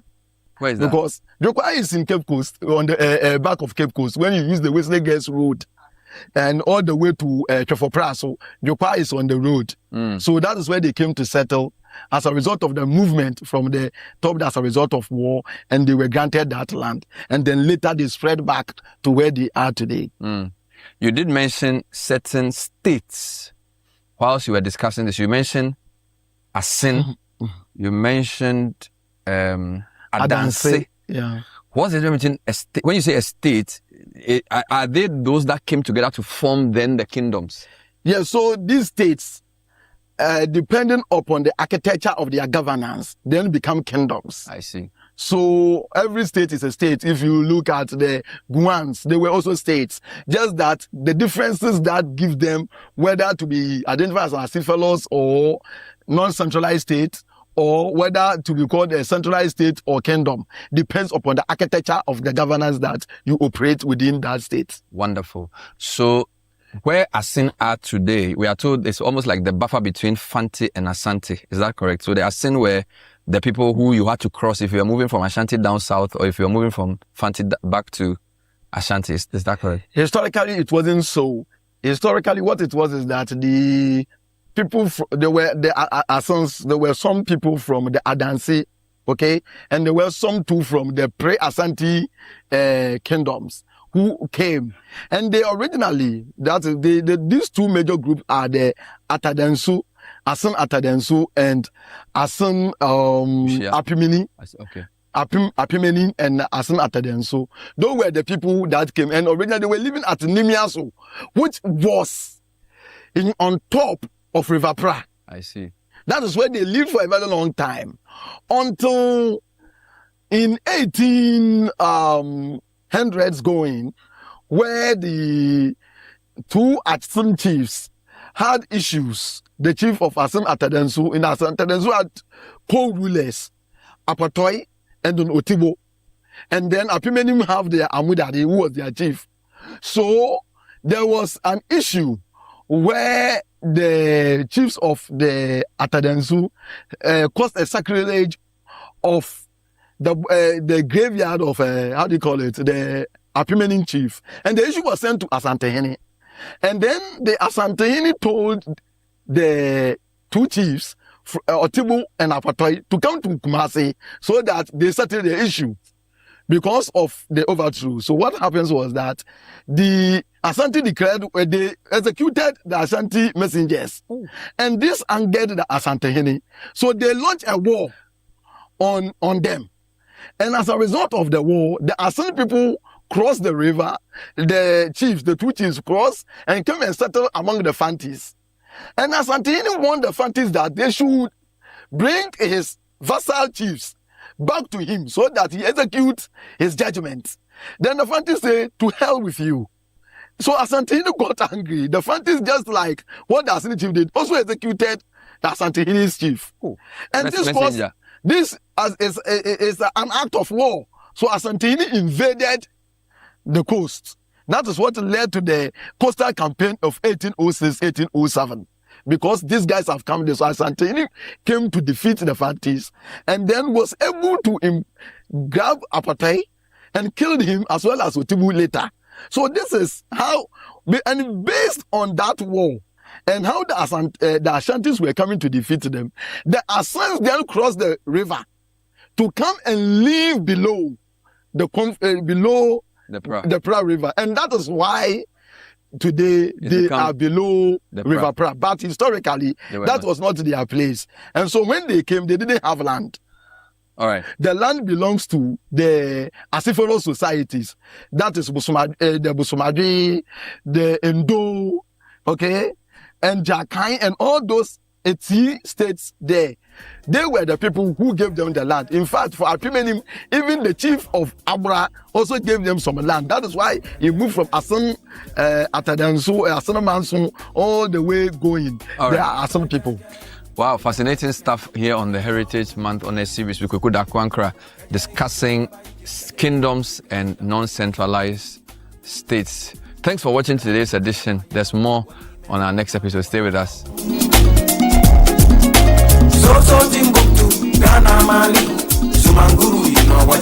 This is the Citi Breakfast Show, the city's biggest conversation. Kuma has always dreamt of commanding his own military forces. Attention! Eyes right, stand at ease. Because that dream is still a vision in progress, he spends his time commanding his money with the EcoBank mobile app. Operation Supplier Payment. Dispatch 1,000 units of currency from Accra to Benin. Move! Move! Sometimes he wants a little extra control so that he can buy only what he needs. Command Center mobile app. Activate virtual card protocol and initiate payments for sneakers and t-shirts. Abort mission for leather coat payment. Even when the general is fast asleep, his standing order marches out to sort his bills. With the EcoBank mobile app, you can command your money to make safe transactions in Ghana and across 33 African countries. Download the EcoBank mobile app on the Play or App Store today. By the left, about turn. EcoBank, the Pan-African Bank. EcoBank will never call or send an SMS asking for your PIN, OTP, bank card, or Ghana card details. When I was young, I asked my mother the secret of her vitality and health. She said, the right food, the right exercise, the right amount of sleep, and the right blood tonic.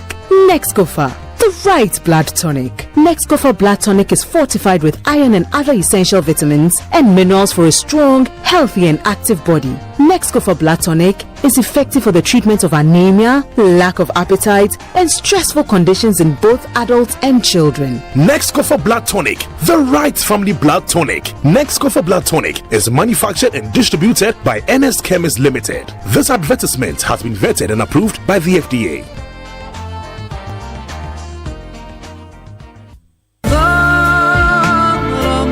Ramadan Kareem, a season of peace, blessings, and giving. Electroland Ghana Limited is bringing blessings into your home with special value deals on Samsung, TCL, Media, and NASCO. NASCO TVs from just $699, bottom fridge freezer from $1999, chest freezer from $1999, Samsung 6 kg twin tab washing machine for 2,999 Ghana cedis, Samsung microwaves from 1,799 Ghana cedis, TCL 43 inches for 2,999 Ghana cedis, TCL water dispenser for 1,599 Ghana cedis, TCL front load inverter for 5,999 Ghana cedis, Media air cooler for 1,499 Ghana cedis, air fryer, juicer, stand mixer, and blender at all special Ramadan prices. Visit EGL showrooms and authorized dealers nationwide. Call us on 0503 159739 and on our website at www.electrolandgh.com. Electroland Ghana, bringing Ramadan value home.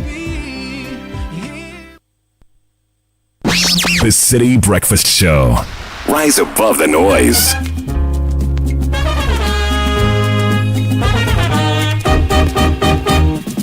Your baby Nazori, your baby Nate Mosey, your baby Nazori, your baby Nate Mosey.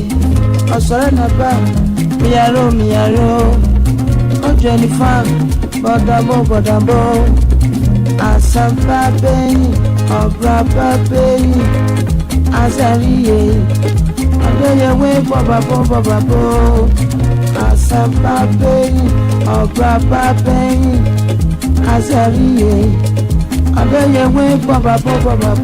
Hello, I'm your fuel buddy. I make fuel payments seamless, secure, and 100% cashless. That's how I roll. For individuals and companies alike, I give you control and convenience. Make sure you fuel your car or fleet without the hassle. I'm the Omni Basic Mastercard fuel card. Your new essential for the road. Visit any Omni Basic branch today and get me the Omni Basic Mastercard fuel card today. 0800 100 790 is the number to call. Omni Basic Bank is not just another bank. Just so you know, South African Airways, aside flying to Johannesburg and Cape Town, would like to fly you to Lusaka in Zambia to continue the Fugu conversation. Also Mauritius for relaxation vibes, to Perth in Australia, to Victoria Falls in Zimbabwe, to Abidjan, our next door neighbors, and many more of our growing destinations. Now you know, fly SAA for an enhanced flying experience. Book now at flysaa.com. Contact us 0244 344 583 or your preferred travel agent.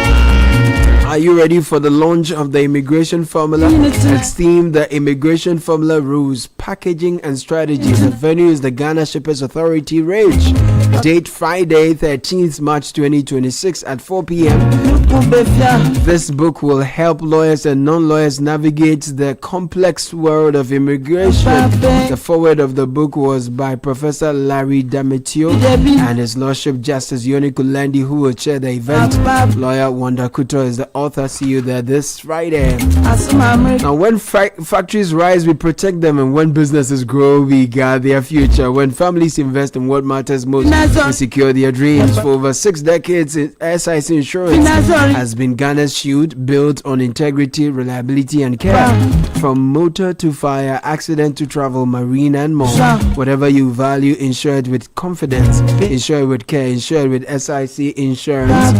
Because at the heart of every policy is a sacred promise to care, to deliver, and to be there when it matters most. 0800 100 055 is the number to call. SIC Insurance promises are sacred. We end with a special dedication to one of my nieces, Princess Emily Na Ajele Dromo Todison. Happy birthday to you. Sheba Araba Benning is here with the news at 10. Good morning. Good morning, Caleb. Coming up in the bulletin, Accra Tema motorway diversion suspended after severe traffic at the Tetakwashi roundabout, and Tema Oil Refinery to soon begin refining local crude as engagement with government and oil producers nears completion. To the details of our stories now. The Ministry of Roads and Highways have suspended a traffic diversion near the Tetakwashi interchange after severe congestion yesterday. The diversion was introduced to allow engineers to expand the bridge as part of the Accra Tema motorway reconstruction project. However, the volume of traffic was higher than expected, leading to gridlock in the area. Speaking on the Citi Breakfast Show, Chief Resident Engineer of the project, Kwabena Bempon, says engineers have been directed to halt the exercise as alternative traffic management options are now being considered before construction resumes. Yesterday, we then decided that we were going to block, as part of the plan, right? We started on Saturday. We blocked that road leading to Medina and then diverted the traffic onto the Accra-bound lane. Therefore, we have 4 lanes there, so we reduced them to 2. But yesterday's traffic, even though we had the police managing and everything with all the communication, we still not to have had handle on it because it caused massive traffic, yesterday, and therefore we've had to open the road, have to halt the exercise and then go back to our drawing table and see if there's another way of doing it. We've done this and we've tested it, but unfortunately, yesterday's traffic was just, and then maybe if we're listening to you, whether it is because of the long holiday or whatever, we don't really know. We've had to scale back and then have a second look at it. Kwabena Bempon is the Chief Resident Engineer of the Tema Motorway Reconstruction Project. Now, the Tema Oil Refinery says the discussions are underway to supply the facility with crude oil produced in Ghana for domestic consumption.